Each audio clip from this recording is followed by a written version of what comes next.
आज के video CA final and CMA final के स्टूडेंट के लिए रेलिवेंट है। आज की वीडियो में हम लोग ये डिस्कशन करेंगे कि जो एसएफएम के डिस्प्यूटेड क्वेश्चंस है उसको हम लोग एग्जामिनेशन में कैसे हैंडल करें। डिस्प्यूटेड क्वेश्चन का मतलब वो क्वेश्चंस या तो जिसमें क्वेश्चन में मिस्टेक है, या तो इंस्टीट्यूट के सॉल्यूशन में मिस्टेक है, या इंस्टीट्यूट ने एक ही क्वेश्चन का 2 से ज़्यादा सॉल्यूशन दे रखा है, और या तो वो क्वेश्चन जिसको इंस्टीट्यूट ने डिफरेंट डिफरेंट टाइम्स में अपने क्वेश्चंस को जो है वो मॉडिफाई किया है, या उन्होंने अपने सॉल्यूशन को मॉडिफाई किया है। क्योंकि आपको पता है इस तरीके के क्वेश्चंस अगर एग्जामिनेशन में आ गए तो आपको मार्क्स मिलने की पॉसिबिलिटी बहुत कम है। आपने देखा होगा मई 2022 के जो क्वेश्चंस के अंदर ऐसे ही डिस्प्यूटेड 2 क्वेश्चंस आए और उसमें क्या स्टूडेंट का हालत हुआ वो आप लोगों को पहले से पता है। यानी कि इंस्टीट्यूट के खुद के, अब होता क्या है यहाँ पे, इंस्टीट्यूट ने अपना 2 सॉल्यूशन दे रखा है किसी एक ही क्वेश्चन को लेके। अब बच्चे इस बात में कंफ्यूज रहते हैं कि हमें कौन सी सॉल्यूशन को देना चाहिए। अब पुराने वाले दे या नए वाले दे, या हम सही वाले दे या हम गलत वाले दे। क्योंकि अल्टीमेटली ऑब्जेक्टिव तो है कि हमें मार्क्स लेना है, लेकिन दिक्कत यह है कि इतना डर गए हैं ना स्टूडेंट कि उनको कॉन्फिडेंस ही नहीं रह गया कि हमें क्या करें। तो आज के इस वीडियो में हम लोग वही डिस्कशन करेंगे कि जो डिस्प्यूटेड क्वेश्चंस है उसको हम लोग एग्जामिनेशन में कैसे हैंडल करें। मैं अगर ओवरऑल एक व्यूज़ दूँ, वैसे हम चैप्टर वाइज डिस्कशन करेंगे हर एक चैप्टर में कौन कौन सी क्वेश्चंस है। वैसे हमने जो पीछे एक वीडियो बनाया था उसमें लिस्ट ऑफ द एम्बिगिटी वाले जो क्वेश्चंस है वो हमने ऑलरेडी प्रोवाइड कर लिया था, जिसमें से अपेरेंटली जो मुझे दिख रहा था अप्रॉक्सीमेटली 58 के अराउंड क्वेश्चंस थे जिसका मैंने लिस्ट दिया था। तो वो 58 क्वेश्चंस पे तो हम डिस्कशन करेंगे ही चैप्टर वाइज अलग अलग। बट मैं अगर ओवरऑल अपना व्यूज़ दूँ कि हमें इस तरीके के क्वेश्चंस में क्या करना है तो मैं बता दूँ। डिस्प्यूटेड क्वेश्चन सबसे पहले पहचान के रखिए कि कौन सी है जिसका एग्जाम इंस्टीट्यूट ने अलग अलग टाइम पे अलग अलग सॉल्यूशन दिया है, या कुछ सॉल्यूशन में पहले से ही क्या है उसमें मिस्टेक है। वैसे अगर मेरे स्टूडेंट होगे तो आपको क्लास में ही हर जगहों पे डिस्प्यूट लिखा हुआ है, क्योंकि हमने सॉल्यूशन जो आपको दे रखा होगा वहाँ आपको एप्रोप्रिएट सॉल्यूशन दिया हुआ है और नीचे आपको डिस्क्लेमर लिखा हुआ है कि आईसीएआई ने क्या किया है और अगर वो गलत है तो क्यों गलत है।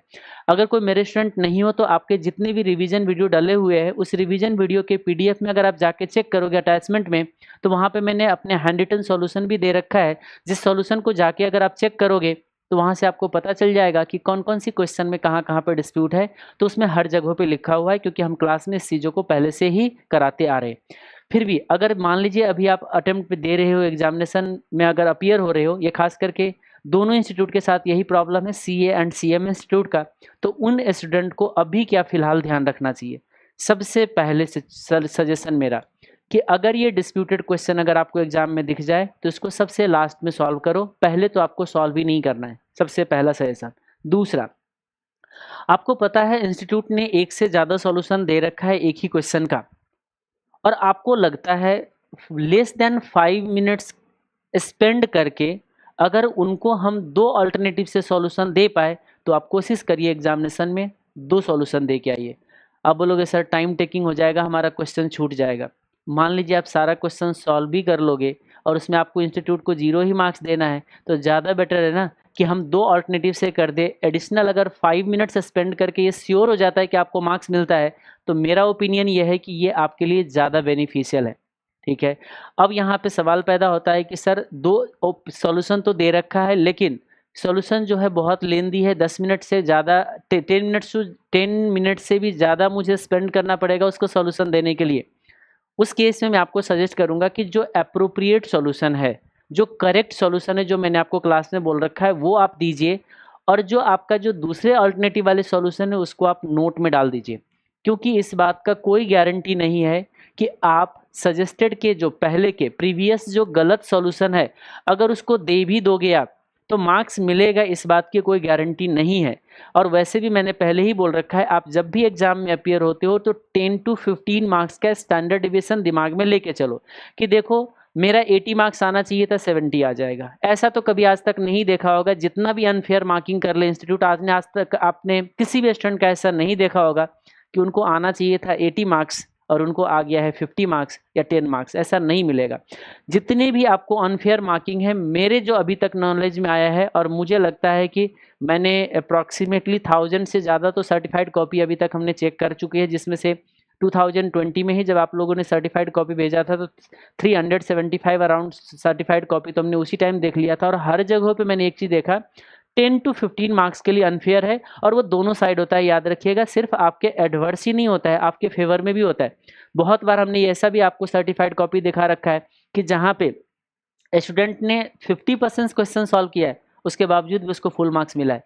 इंस्टीट्यूट बच्चों ने कुछ अप्रॉक्सीमेट कैलकुलेशन किया, उसने बिल्कुल ही गलत सॉल्यूशन दे रखा है, उसके बावजूद भी उसको मार्क्स मिला है। और बहुत बार आपने ये भी देखा है कि सही सॉल्यूशन पे भी मार्क्स नहीं मिला है। तो दिक्कत क्या है, आप लोग ज़्यादा से ज़्यादा उनका सर्टिफाइड कॉपी देखे हो जो फेल करता है। फेल करने वाले सर्टिफाइड कॉपी मंगवाता ही मंगवाता है, लेकिन ज़्यादा मार्क्स लाने वाले मंगवाते कभी कभी नहीं मंगवाते। इसीलिए जो फेवरेबल आपका जो चेंजेज है ना, वो आप लोगों ने नहीं देख पाया होगा, लेकिन हमेशा आपको एडवर्स दिखता है कि अच्छा इसको इतना आना चाहिए था, ये सही सॉल्यूशन में भी मार्क्स नहीं मिला है। ऐसा नहीं है, गलत में भी मार्क्स मिला हुआ है, बट वो देख नहीं पाते हो, इसीलिए आप लोग के अंदर निगेटिविटी बैठा हुआ है। आप उस निगेटिविटी को निकाल दीजिए। मैक्सिमम 10 to 15 मार्क्स का स्टैंडर्ड डेविएशन है, कोई बात नहीं, जो है सब लोग इसी में क्वालिफाई कर रहे हैं, हम भी इसी सिचुएशन में क्वालिफाई करेंगे। हम ये उम्मीद ना रखें कि इंस्टीट्यूट अपने आप को बदल लेगा और हमारे को रातों रात जो होगा वो सब कुछ फेयर मिल जाएगा। ऐसा कुछ नहीं होने वाला है, चाहे कोई कुछ भी कर ले, ठीक है। तो इसीलिए हम अपने आप को बदल ले, हमारे पास पे जो अनसिस्टमेटिक रिस्क है हम उसको करेक्ट कर ले। सिस्टमेटिक रिस्क को तो हम रिड्यूस नहीं कर सकते, ऑलरेडी आप लोगों ने क्या कहते हैं पोर्टफोलियो मैनेजमेंट में ये पढ़ लिया है। तो मेरा यही कोशिश है कि आप लोग हमेशा ये सोचो कि हम अप्रोप्रिएट सॉल्यूशन दे के आते हैं। अगर इंस्टीट्यूट को मार्क्स देना है दे, ना देना है ना दे। ऐसे डिस्प्यूटेड क्वेश्चन मुश्किल से 1 से 2 पूछा जाएगा, जो होगा वो देखा जाएगा। फिर भी हम लोग एक एक करके क्वेश्चन पे अब डिस्कशन करना शुरू करते हैं कि देखते हैं किस क्वेश्चन में क्या प्रॉब्लम है, और उस चैप्टर वाइज हर चीज़ों में, और मैं अपना जहाँ पे ओपिनियन बन सकता है मैं अपना दूंगा, और जहाँ पे लगेगा कि नहीं है तो उसको कोशिश करना चॉइस में ही छोड़ दे तो ज़्यादा बेटर रहेगा मेरे हिसाब से। रिस्क ही ना ले, ठीक है, क्योंकि आपको पता है चॉइस में भी अगर हम छोड़ेंगे तो हमारे पास 20 मार्क्स का ऑलरेडी एडिशनल क्वेश्चन, एडिशनल क्या कहते हैं एक्स्ट्रा क्वेश्चन होता है, वहां से कवर हो ही जाएगा। अगर मान लीजिए एक क्वेश्चन छोड़ भी देंगे, 2 क्वेश्चन छोड़ेंगे, तब भी हम 100 मार्क्स सॉल्व कर सकते हैं। 3 क्वेश्चन नहीं सॉल्व कर पाएंगे तब भी आप 92 से 90 मार्क्स तक सॉल्व कर सकते हो, और 90 मार्क्स अगर सही सही सॉल्व करोगे तो आपको अच्छा मार्क्स आ जाएगा। और एक और चीज़ मैंने बोला है, हमेशा पास्ट में ही बोलते आ रहा हूँ, आप लोग ज़्यादा जल्दी मत किया करो। बहुत जल्दी जल्दी 100 मार्क्स के पेपर सॉल्व करने की वजह से आप लोग क्या करते हो, मिस्टेक पे मिस्टेक कर लेते हो कैलकुलेशन में, और एक कैलकुलेशन मिस्टेक का कॉस्ट है आपका 6 मंथ, याद रखिएगा। क्योंकि अगर स्टार्टिंग के ही कैलकुलेशन में मिस्टेक हो गया तो चेन में जितने भी आप क्वेश्चन सॉल्व करते रहिए, पूरे के पूरे सॉल्यूशन गलत हो जाएगा। चाहे फॉर्मूला सही है, आपका मेथड सही है, सब कुछ सही है, उसके बावजूद भी आपको मार्क्स 0 मिल जाएगा।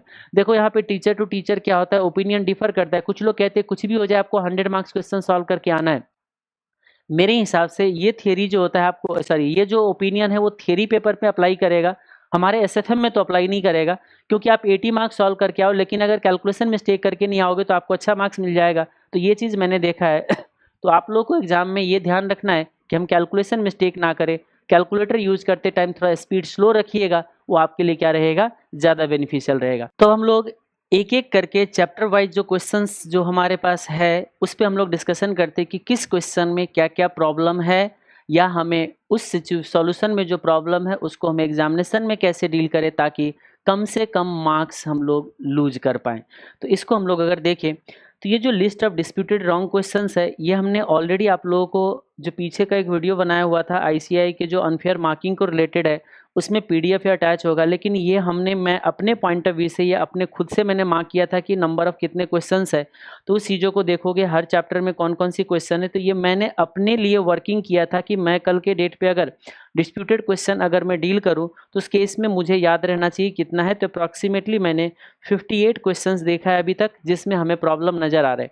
हाँ, आपको ये नहीं समझ आएगा, जैसे मैंने लिखा ये अटेम्प्ट, तो आप इस अटेम्प्ट में जाके नहीं पता कर पाओगे। हाँ, लेकिन मैंने जो ये पॉइंट लिखा है इसमें मुझे कुछ समझ आ गया कि मैंने क्या बोलने की कोशिश किया है, और मेरे स्टूडेंट को ये चीज़ समझ आ गया होगा कि मैंने कहाँ पे किस चीज़ को डिस्कशन किया, क्योंकि उनके रजिस्टर में ये सारा चीज़ लिखा हुआ है। तो चलो ठीक है, ये आपके लिए काम का नहीं है। अब हम लोग जो बात करेंगे वो एक एक करके क्वेश्चन वाइज डिस्कशन करेंगे।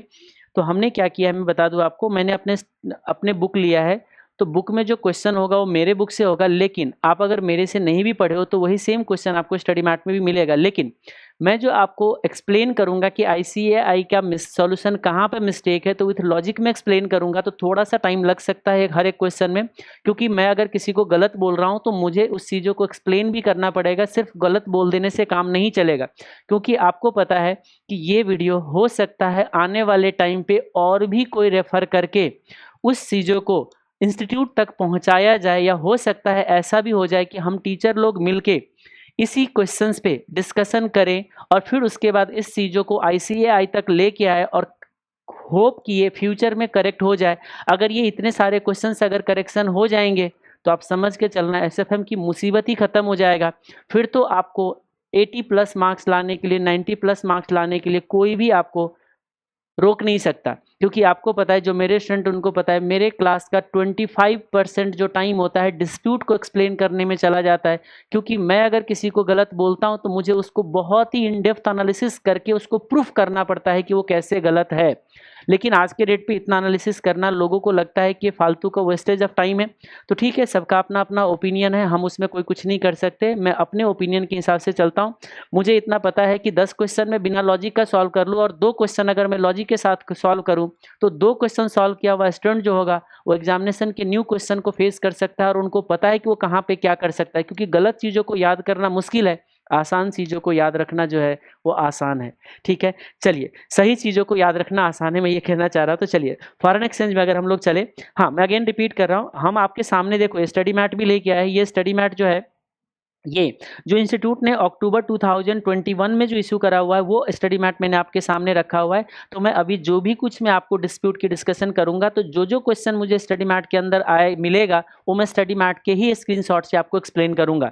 ठीक है, तो चलिए, सबसे पहले हम लोग चलते हैं। एक पहला क्वेश्चन है फॉरेन एक्सचेंज के अंदर, ये है क्वेश्चन नंबर 2 का ए। ये मेरे बुक का है। खास करके अभी आप लोगों को ये क्वेश्चन नहीं मिलेगा कहीं पे, क्योंकि ये ओल्ड स्टडी मैट में हुआ करता था, तो मैंने ओल्ड स्टडी मैट से रखा था। अब क्या है, नए स्टडी मैट में इन क्वेश्चन को हटा दिया है, और ना कभी वो एग्जामिनेशन में आया है, ना आपको कहीं दिखेगा। तो चलो, इस क्वेश्चन के लिए तो रिस्क कम रहता है, हाँ, बट फिर भी मैंने ये क्वेश्चन को अपने बुक के अंदर इसलिए रखा हूँ क्योंकि है पॉसिबिलिटी है, मान लीजिए ओल्ड एज वाले कोई CA जो है वो अगर क्वेश्चन सेट करता है, तो वो तो अपने ओल्ड स्टडी मैट से पढ़ के आया होगा, और ऐसे बहुत सारे चार्टर्ड अकाउंटेंट है जो अपने जो पढ़े हुए जो बुक्स वगैरह रहते हैं वो संभाल के रखता है। मान लीजिए उसने संभाल के बुक रखा और उसने बोला कि चलो मैं अपने स्टडी मैट से क्वेश्चन डालता हूँ, तो ये क्वेश्चन अगर मिल जाएगा तो हो सकता है वो एग्जाम में दिखे।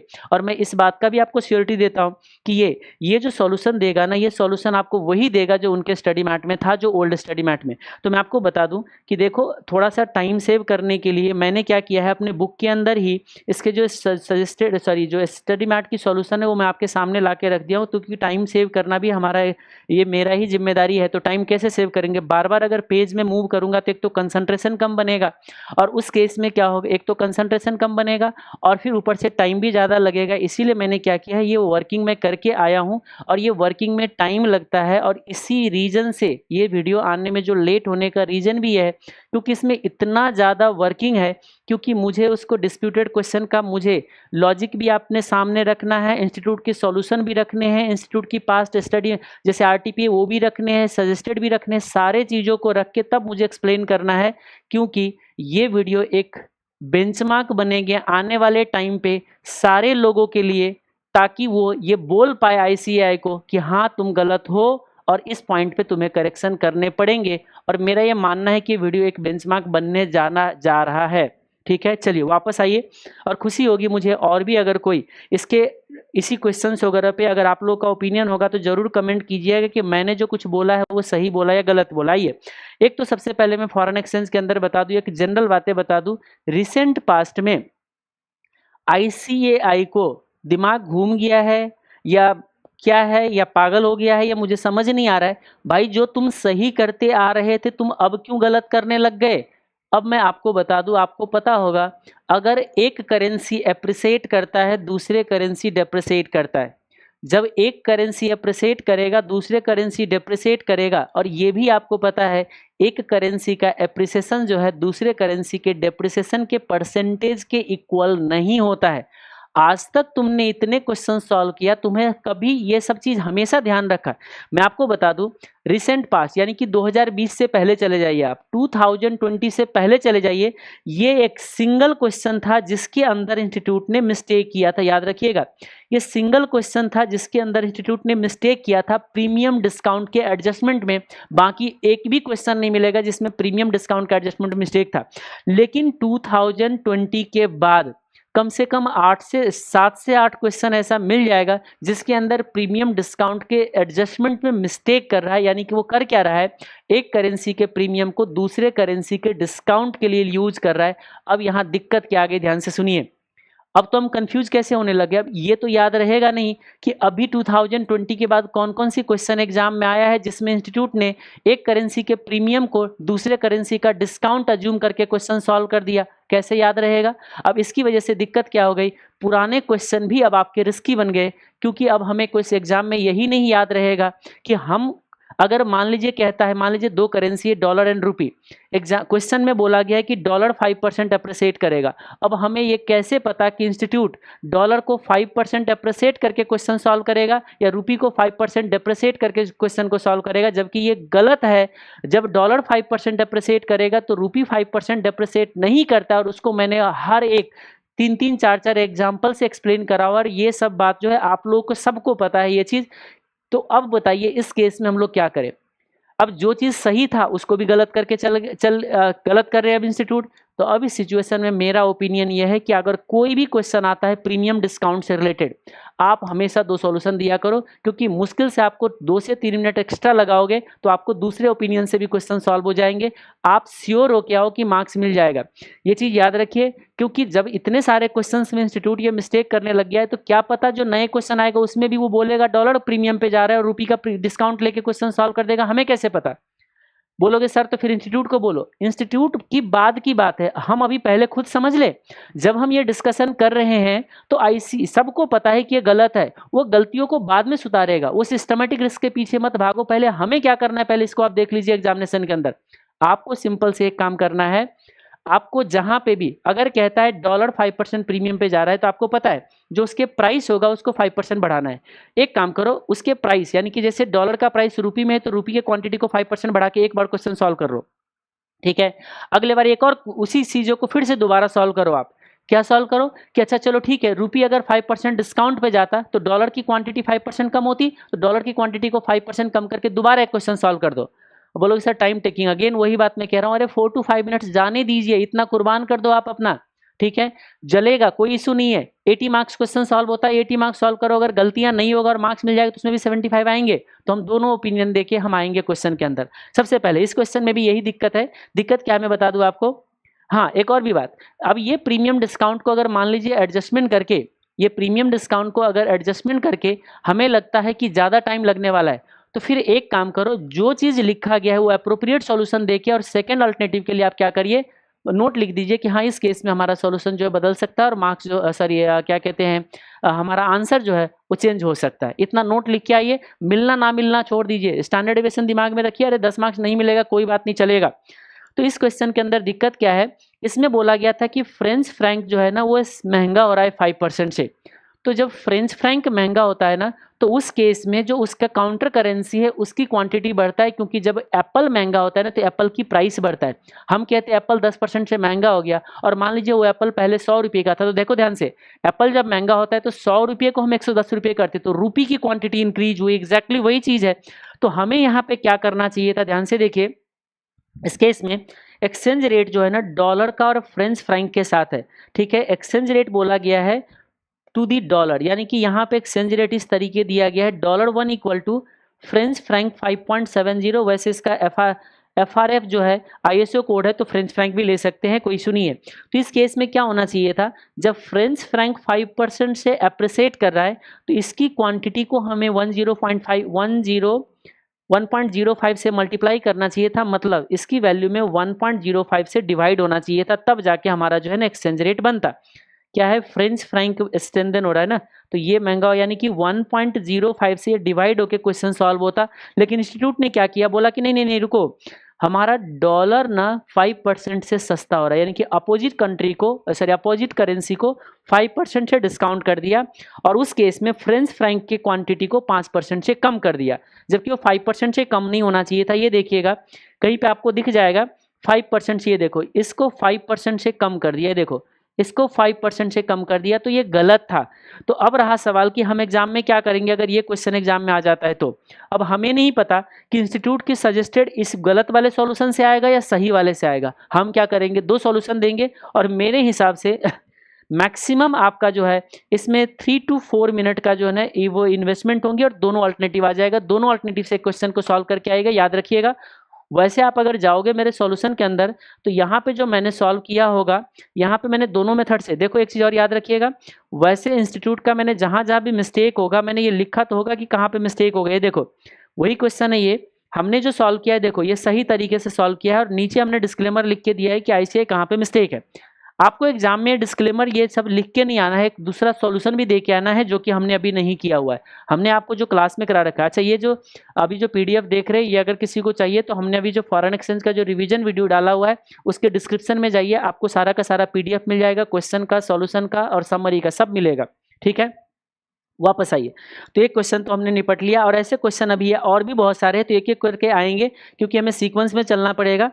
ठीक है, अब आइए, एक क्वेश्चन है क्वेश्चन नंबर 2 का है, जो कि मई 2019 में क्वेश्चन हमारा पूछा गया है। ठीक है, न्यू सिलेबस में। ये क्वेश्चन तो वैसे भी कुछ लोगों को डिफिकल्ट लगता है, ये जो एवरेज लाइफ है ना, कुछ लोगों को एवरेज लाइफ ही नहीं समझ आता है। ऑलरेडी हमने रिवीजन वीडियो के अंदर भी बोला था, ये एवरेज लाइफ कुछ नहीं है, ये आपका एक खास करके अगर इसको PVIFA समझ के चलोगे तो बहुत जल्दी आपको समझ आ जाएगा, कुछ भी दिमाग लगाने की जरूरत नहीं है। एन्युटी फैक्टर ना, हाँ एन्युटी फैक्टर है ये। अब ये एन्युटी फैक्टर का क्या मतलब हो गया वो आपको जाकर देख लीजिए, आपको समझ आ जाएगा। अच्छा ठीक है, और अगर किसी को लगता है नहीं ये क्वेश्चन पे सर थोड़ा सा और डिटेल डिस्कशन के साथ अगर आपको वीडियो चाहिए, तो मैंने जो भी फास्ट ट्रैक बैच पढ़ाया था उसमें हमने ऑलरेडी बता रखा है, तो अगर किसी को चाहिए तो वीडियो कट करके मैं आपको दे दूंगा, कोई इशू नहीं है। आप लोग कमेंट करिए, और आप लोग कमेंट करने में ना बहुत कंजूसी करते हो, जैसे लगता है कि आपके कमेंट से ना मुझे फायदा हो जाता है।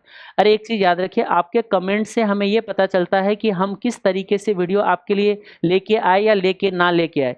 आप देखते हो ना, ज्यादातर वीडियो जो मैं नहीं लेके आ रहा होता हूँ इसीलिए क्योंकि मुझे लगता है आप लोगों को इंटरेस्ट नहीं होता है, तो मैं क्यों फालतू का लेके आऊँ, क्योंकि मुझे लगता है मैं यहाँ पे सीधा गुड मॉर्निंग और गुड इवनिंग करने के लिए यूट्यूब पे नहीं आता हूँ। ठीक है, एक चीज याद रखिएगा, जब भी मैं आता हूँ तो मुझे लगता है कि कुछ बेनिफिट हो तो आए, ना तो ना आए। अब मुझे लगता है कि आपका इंटरेस्ट ही नहीं, तो हमें क्यों जरूरत है बनाने की। आप अगर बोलोगे ना तो मैं सारे के सारे वीडियो जितने भी जहां भी प्रॉब्लम है सब मैं लेके आ सकता हूँ, क्योंकि मेरे पास है तो मटेरियल सारे ना। चलिए वापस आइए। तो इस केस में हम लोग अगर यहाँ पे देखें तो ये देखिए थर्ड पॉइंट में, इफ के लिमिटेड वांट्स टू परस्यू। अच्छा देखो, पहला पॉइंट सेकंड पॉइंट में कोई इशू नहीं है, थर्ड पॉइंट में यहाँ मिस्टेक है। मैं आपको बता दूं क्या है क्वेश्चन नंबर 2 के H में मिस्टेक। ठीक है, क्वेश्चन नंबर 2 के H में क्या मिस्टेक है, EFGH। ये देखिए, ये क्वेश्चन नंबर 2 के G है, ये रहा 2 का H। क्वेश्चन बहुत बढ़िया है, हमने सब कुछ बता रखा है। देखो डिस्क्लेमर यहाँ है कि ICAI solution is not correct due to 2 mistakes. इस क्वेश्चन के, यानी कि वो जो बात हो रही है ना, कौन सी पॉइंट में, थर्ड पॉइंट में बात हो रही है। थर्ड पॉइंट में इंस्टीट्यूट ने मिस्टेक करा हुआ है। क्या क्या मिस्टेक है देखिए, पहला मिस्टेक इसके assumed percentage premium assumed percentage rupees depreciation is equal to percentage pound appreciation. ये कभी पॉसिबल ही नहीं ना, ये पॉसिबल ही नहीं है। रुपी जितना परसेंट से डेप्रिसिएट करेगा उतना परसेंट से पाउंड डेप्रिसिएट कभी भी नहीं करता है। आपने अज्यूम किया, यानी कि वही मिस्टेक दोबारा यहाँ पे आ गए। अब इस केस पे और एक और भी मिस्टेक है, सेकंड मिस्टेक है, उन्होंने लाइफ टाइम के लॉस के साथ, उन्होंने 90 मिलियन लाइफ टाइम के लॉस के साथ एनुअल सेविंग को क्या कर रखा है, कंपैरिजन करा हुआ है।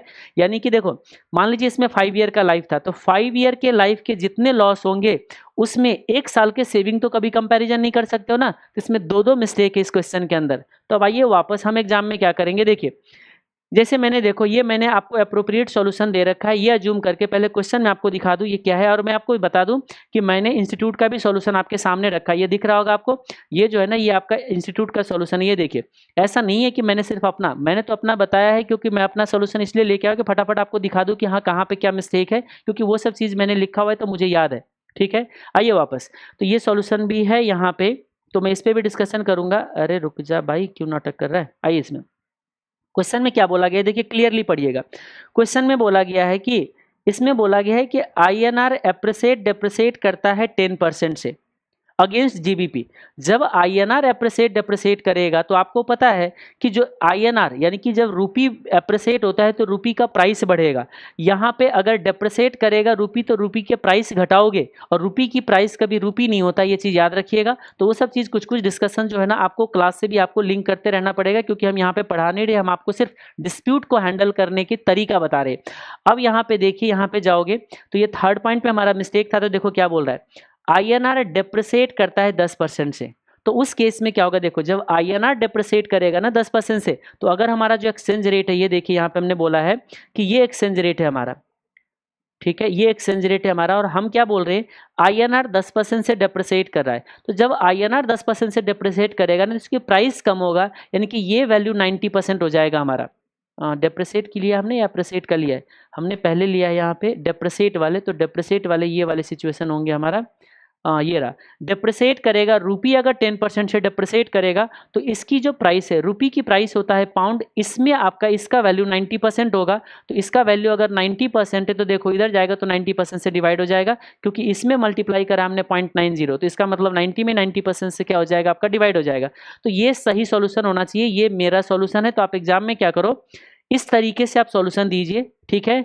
और फिर आप क्या करना, सेकेंड ऑल्टरनेटिव भी देना, और सेकेंड ऑल्टरनेटिव में ये रहा ICI का सॉल्यूशन, क्या कर देना, उसको उल्टा कर देना। यानी कि आप यहाँ पे रूपी का डेप्रिसिएशन नहीं, सही मायने में रूपी का डेप्रिसिएशन था, लेकिन इंस्टीट्यूट ने कैसे सॉल्व किया है, पाउंड का डेप्रिसिएशन लेके, जो कि गलत है। तो कोई बात नहीं भाई, हम तुम्हारे गलती को बाद में देखेंगे, तुम्हें क्या करना है नहीं करना है तुम जानो, हम अपने अनसिस्टमेटिक इसको कम कर लेते हैं।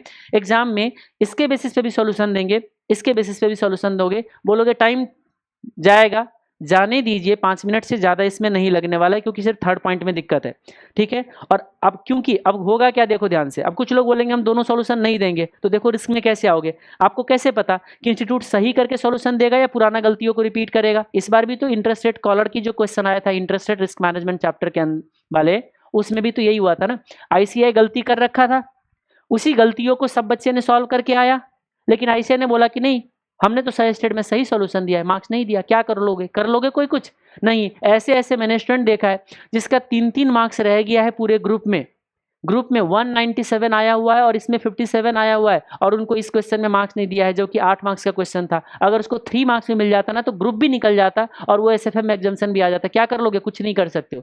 इसीलिए 100 मार्क्स सॉल्व करने की जल्दी नहीं है। हाँ, मैं अगेन रिपीट कर रहा हूँ, जहां पे लगता है कि आधे घंटे लग जाएगा सेकेंड ऑल्टरनेटिव में, छोड़ दीजिए, 5 मिनट तक आप मैनेज करो, 5 मिनट्स तक की अगर कोई मैनेजमेंट है तो कर लीजिए, क्योंकि यहाँ पे ज़्यादा टाइम नहीं लगेगा, ठीक है। देखो इतना कैलकुलेशन करने में कितना टाइम लगेगा।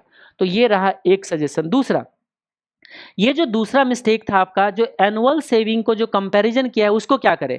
अब यहाँ दिक्कत है, अब यहाँ परम्यूटेशन कॉम्बिनेशन से तो 4-4 सॉल्यूशन बन जाएंगे, एक बार इसके साथ जाए, इस बार फिर इसके साथ, फिर उसके साथ जाए, क्योंकि ICI वाले भी लेना पड़ेगा इसके साथ, हमारे वाले भी लेना पड़ेगा इसके साथ, तो 4-4 सॉल्यूशन तो नहीं दे सकते।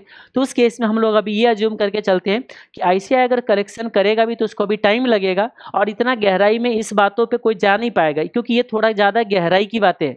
ये ज़्यादा गहराई की बातें क्यों है, क्योंकि मैक्सिमम लोगों को तो अभी यही नहीं समझ आ रहा है कि ये क्या है। मैक्सिमम लोगों को, देखो जिसको ये बात समझ आएगी ना, इसको दिल से जो समझ पाएगा वही बोल पाएगा कि ये पॉइंट जो है ना मिस्टेक है, सेकंड पॉइंट वाले। क्योंकि जिसको ये लाइन ही नहीं समझ आएगा, सीधा रट्टा लगवा देगा कि देखो बेटे 5 साल की लाइफ का मतलब 3.4 ईयर में एवरेज होता है, सीधा अगर आप बोल दोगे ना तो कभी आपको समझ नहीं आएगा, ये पॉइंट की जो मिस्टेक है समझ नहीं आएगा। हाँ, अब इसमें जो है ऑलरेडी हमने बहुत डिस्कशन करा हुआ है कैसे हैं, तो अभी इस पर तो हम करेंगे तो फिर ये बहुत ज़्यादा लेंदी वीडियो बन जाएगा, और वो मेरे हिसाब से ज़्यादा बेनिफिशियल नहीं रहेगा, क्योंकि एग्जामिनेशन टाइम में इसको सीधा एक बार गो थ्रू करना है और आपको एग्जाम में बैठना है। इसीलिए अभी बस आप ऐसे समझ जाइए कि इस मिस्टेक को हम लोग अभी इग्नोर करके चलेंगे। कौन सी मिस्टेक को, अरे भाई तुम क्यों भाग गए, इस मिस्टेक को अभी हम लोग इग्नोर करके ही चलेंगे। सिंपल प्रीमियम डिस्काउंट वाले देख लोगे, और जैसे इंस्टीट्यूट ने कर रखा है वैसे सीधा ले लीजिए। कॉस्ट ऑफ हेजिंग जो है ना पूरा का पूरा 36 मिलियन ले लीजिए, जो कि वैसे आपका 1 ईयर का है, वो आपको दिख जाएगा, आप एक बार देखोगे सोल्यूशन तो आपको समझ आ जाएगा, ठीक है। तो चलिए, ये था क्वेश्चन नंबर 2KH, इसको भी आपको निपट लिया। हाँ जी, ये रहा ना, यहाँ पे जो मैंने बताया था, ये वाले पॉइंट पे प्रॉब्लम है कि रूपी अगर डेप्रिसिएट करेगा तो पाउंड के क्वांटिटी को आपको नहीं कम चेंज करना चाहिए था, वो करना चाहिए था। तो चलो उसको देख लेंगे हम लोग। अब आते हैं हम लोग नेक्स्ट डिस्प्यूटेड क्वेश्चन पे, तो उसमें हम लोग देखते हैं कि इसके अंदर कौन सी हमारा आता है, ठीक है। नेक्स्ट क्वेश्चन है हमारा, ये वाले। अब यहाँ पे क्या है, मार्जिन के एडजस्टमेंट में भी खूब मिस्टेक कर रहा है इंस्टीट्यूट। मार्जिन के एडजस्टमेंट में एक तो देखोगे ये क्वेश्चन आपका जो है ये 6.7 जो है, ठीक है, ये मई 2018 के ओल्ड सिलेबस में और आरटीपी में भी ये दोनों में डाला गया है। अब यहाँ क्या दिक्कत है मैं आपको बताऊं। एक तो सबसे पहले सजेस्टेड ने जो है ना ये आपको 5 ही गायब कर दिया है। वैसे बता दूं जब ये एग्जामिनेशन में क्वेश्चन आया था तो एग्जामिनेशन में ये था कौन सी, ये 5 पैसा लिखा हुआ था, लेकिन जब इसी का सजेस्टेड आया तो बाई मिस्टेक उनसे 5 गायब हो गई, 5 गायब हो गया था। तो ये 5 पैसा क्वेश्चन में था, कुछ लोग परेशान थे सर कि 5 पैसे, ये 5 ही गायब हो जाएगा तो सीधा पैसे से कैसे अप्रिशिएट डेप्रिशिएट करेंगे, एग्जाम में नहीं था गलती। आप जाके एक बार चेक कर लीजिए, क्वेश्चन पेपर में 5 था, वो सजेस्टेड में मिस्टेक हो गया था। वैसे मैं बता दूं कि इंस्टीट्यूट ने अपने कॉरिजेंडम इशू किया है अपने स्टडी मैट को लेके, स्टडी मैट में जो मिस्टेक्स था उसको लेके उन्होंने कुछ कॉरिजेंडम जो इशू किया था उसके अंदर आप देखोगे तो उन्होंने फॉरेन एक्सचेंज के क्वेश्चन के अंदर आप देखोगे तो कहीं पे ये लिखा होगा कि देखो 5 पैसा हमने इंसर्टेड 5 बिफोर द पैसा। स्टडी मैट की क्वेश्चन नंबर 16 है, ये स्टडी मैट का देखो क्वेश्चन नंबर 16 है, पेज नंबर 9.68 पे, जिसमें इंस्टीट्यूट ने अपने उसमें बोला है कि देखो क्वेश्चन नंबर 16 में हमने 5 इंसर्ट किया है बिफोर दी पैसा, क्योंकि उन्होंने वही सजेस्टेड वाले क्वेश्चन को कॉपी पेस्ट कर लिया था। आइए वापस। अब ये तो दिक्कत है कि ये चलो सही कर लिया, बट इससे तो हमें कोई फर्क नहीं पड़ता ना, अगर एग्जाम में क्वेश्चन आएगा तो इसमें क्या दिक्कत है और कैसे हम हैंडल करेंगे। आपको बताऊं इसके अंदर दिक्कत क्या है कि ये जो मार्जिन की एडजस्टमेंट है ना, ये मार्जिन की एडजस्टमेंट जो आईसीएआई ने किया है वो गलत है, ठीक है। अब रहा सवाल कि जब सजेस्टेड आएगा तो हो सकता है वो सही करके इस क्वेश्चन दे, सॉल्यूशन दे दे, ठीक है, या हो सकता है यही कॉपी पेस्ट कर दे। तो अगेन अब यहाँ ओपिनियन आ गया कि 2 सॉल्यूशन दे हम क्या, यहाँ तो मुश्किल है क्योंकि क्वेश्चन लेंदी है, 2 सॉल्यूशन देने में यहाँ पे आपको टाइम लगेगा, तो इस क्वेश्चन में रिस्क लेके जाना पड़ेगा। मैंने पहले ही बोला है जिस क्वेश्चन में आपको 5 मिनट से कम टाइम लगना है, खास करके प्रीमियम डिस्काउंट के एडजस्टमेंट वाले में ना, किसी भी क्वेश्चन को आप सॉल्व करना 5 मिनट से ज़्यादा नहीं लगेगा, 2 क्वेश्चन 2 पार्ट में 2 सॉल्यूशन 2 अल्टरनेटिव से सॉल्यूशन देने में, वहाँ पे तो करेंगे, लेकिन यहाँ पे मेरे हिसाब से थोड़ा दिक्कत है, तो आप अप्रोप्रिएट सॉल्यूशन दे दीजिएगा। आईसीआई का सॉल्यूशन को इग्नोर करके जो सही है वो दे देना। आप बोलोगे मार्क्स ना मिला, फिर तो वही बात है, वही झमेला में आप फंसे हो अभी तक। कॉन्फिडेंस बना के रखो ना, नहीं मिलेगा नहीं मिलेगा, क्या कर सकते हो, दूसरा कोई चॉइस है क्या। सही ये आईसीआई का सॉल्यूशन भी आप कॉपी पेस्ट कर दोगे तब भी शायद मार्क्स नहीं मिलेगा, तो क्या कर सकते हैं इसमें कुछ नहीं है हमारे पास चॉइस। अगर इस क्वेश्चन के बैकग्राउंड में हम अगर जाए तो आपको क्या दिखेगा कि ये जो है, ऐसे बता दूं इस तरीके का 1-2 और भी क्वेश्चन है हमारे पास जो अलग अलग टाइम पे एग्जामिनेशन में आ रखा है। अगर उसको मैं आपको यहाँ पे दिखाऊं तो आपको क्लियर हो जाएगा कि मैं क्या कहना चाह रहा हूँ। ये सिमिलर क्वेश्चन है जो कि पहले भी आया हुआ है, क्वेश्चन नंबर 6.6E, जो कि देख रहे हो एग्जामिनेशन में इतने बार पूछा गया है। इसके अंदर क्या है, अगर आप याद करोगे तो उस क्वेश्चन के अंदर ये था कि एक इंपोर्टर जो है अपने बैंक को कहता है कि सिंगापुर डॉलर 25 लाख जो है ना रेमिट कर दीजिए इररिवोकेबल एलसी के अंदर, लेकिन बैंक में स्ट्राइक होने की वजह से उस दिन पे रेमिट नहीं किया जाता है, 1 वीक का डिले हो जाता है और उस डिले की वजह से आपको लॉस गेन पूछा जाता है। अगर इस क्वेश्चन के बैकग्राउंड में जाओगे तो क्या होता है, इंपोर्टर बैंक के पास जाता है और इन दोनों ने मिलकर एक अग्रीमेंट कर लेता है, फॉरवर्ड कॉन्ट्रैक्ट कर लेते हैं, लेकिन उस बैंक के पास उस करेंसी का रेट अवेलेबल नहीं होता है। जैसे इस क्वेश्चन में क्या है, इंपोर्टर को सिंगापुर डॉलर खरीदना है रुपी के अगेंस्ट, इसको सिंगापुर डॉलर खरीदना है किसके अगेंस्ट, रुपी के अगेंस्ट, यानी कि इंपोर्टर इंडिया से। अब होता क्या इस क्वेश्चन के अंदर, रुपी का और सिंगापुर डॉलर का रेट ना होने की वजह से यहाँ रेट जो होता है क्रॉस किया जाता है अलग अलग एक्सचेंज रेट के साथ, और वो एक्सचेंज रेट आपको देखिए डॉलर रुपी, पाउंड डॉलर और पाउंड सिंगापुर डॉलर के साथ है, जिसमें क्या होता है पाउंड पाउंड एलिमिनेट हो जाता है, डॉलर डॉलर एलिमिनेट हो जाके सिंगापुर और रुपी का जो है रेट बन के आता है। अब यहाँ पे क्या है, इस क्वेश्चन के अंदर एक्सचेंज मार्जिन दिया गया है। हम लोग क्या करते हैं यहाँ पे कि ये जो एक्सचेंज मार्जिन का एडजस्टमेंट करना है, तो क्या ये तो इंटरबैंक रेट है, ये तो इंटरबैंक रेट है, तो क्या हम इसमें भी मार्जिन एडजस्ट करें, इसमें भी मार्जिन एडजस्ट करें, इसमें भी मार्जिन एडजस्ट करें तब क्रॉस करें, या पहले क्रॉस कर दे और एक बार एक्सचेंज मार्जिन डालें। यहाँ पे आपको मेथड बदलने से आंसर में बहुत ज़्यादा का डिफरेंस आ जाएगा। तो इसीलिए हमने बोला था कि लॉजिकली आप एक सोचना कि बैंक में यहाँ पे इंटरबैंक मार्केट में जा कौन रहा है। अगर कस्टमर जा रहा है, अगर इंपोर्टर यहाँ पे जा रहा है, तो याद रखिएगा जैसे बहुत बार होता है, हम रिटेल पर्सन जब होलसेल दुकानदार के पास जाते तो वो होलसेल रेट पे हमें नहीं देता है सामान, याद रखिएगा, उसी दुकान पे अगर कोई दुकानदार जाता है तो उसको होलसेल रेट पे देता है, और उसी होलसेलर हम जब वहाँ जाते हैं ना तो हमें उसमें मार्जिन एडजस्ट करके रिटेल रेट पे देता है वो, क्योंकि कहते हैं कि देखो अगर हम होलसेल रेट पे कस्टमर को भी देने लग जाएंगे तो वो जो होलसेलर खरीदने के लिए आ रहे हैं उसको फिर हम लोग नाइंसाफी कर रहे हैं। एग्जैक्टली यही चीज होता है। आपको हर एक क्वेश्चन में पहले ये देखना है कि क्या कस्टमर बैंक में जा रहा है या बैंक बैंक में जा रहा है। यानी कि यहाँ देखोगे तो इसके सिचुएशन जो होता है, देखो जानना जरूरी है, क्योंकि मैंने पहले ही बोला है लॉजिक जब तक नहीं पता रहेगा तो मैं अगर सीधा बोल दूंगा कि गलत है तो फिर बात नहीं बनेगी। और ये जो मार्जिन का एडजस्टमेंट है, 2 क्वेश्चन में मिस्टेक है तो 2 क्वेश्चन हमारा एक साथ डील हो जाएगा, ये चीज याद रखिएगा।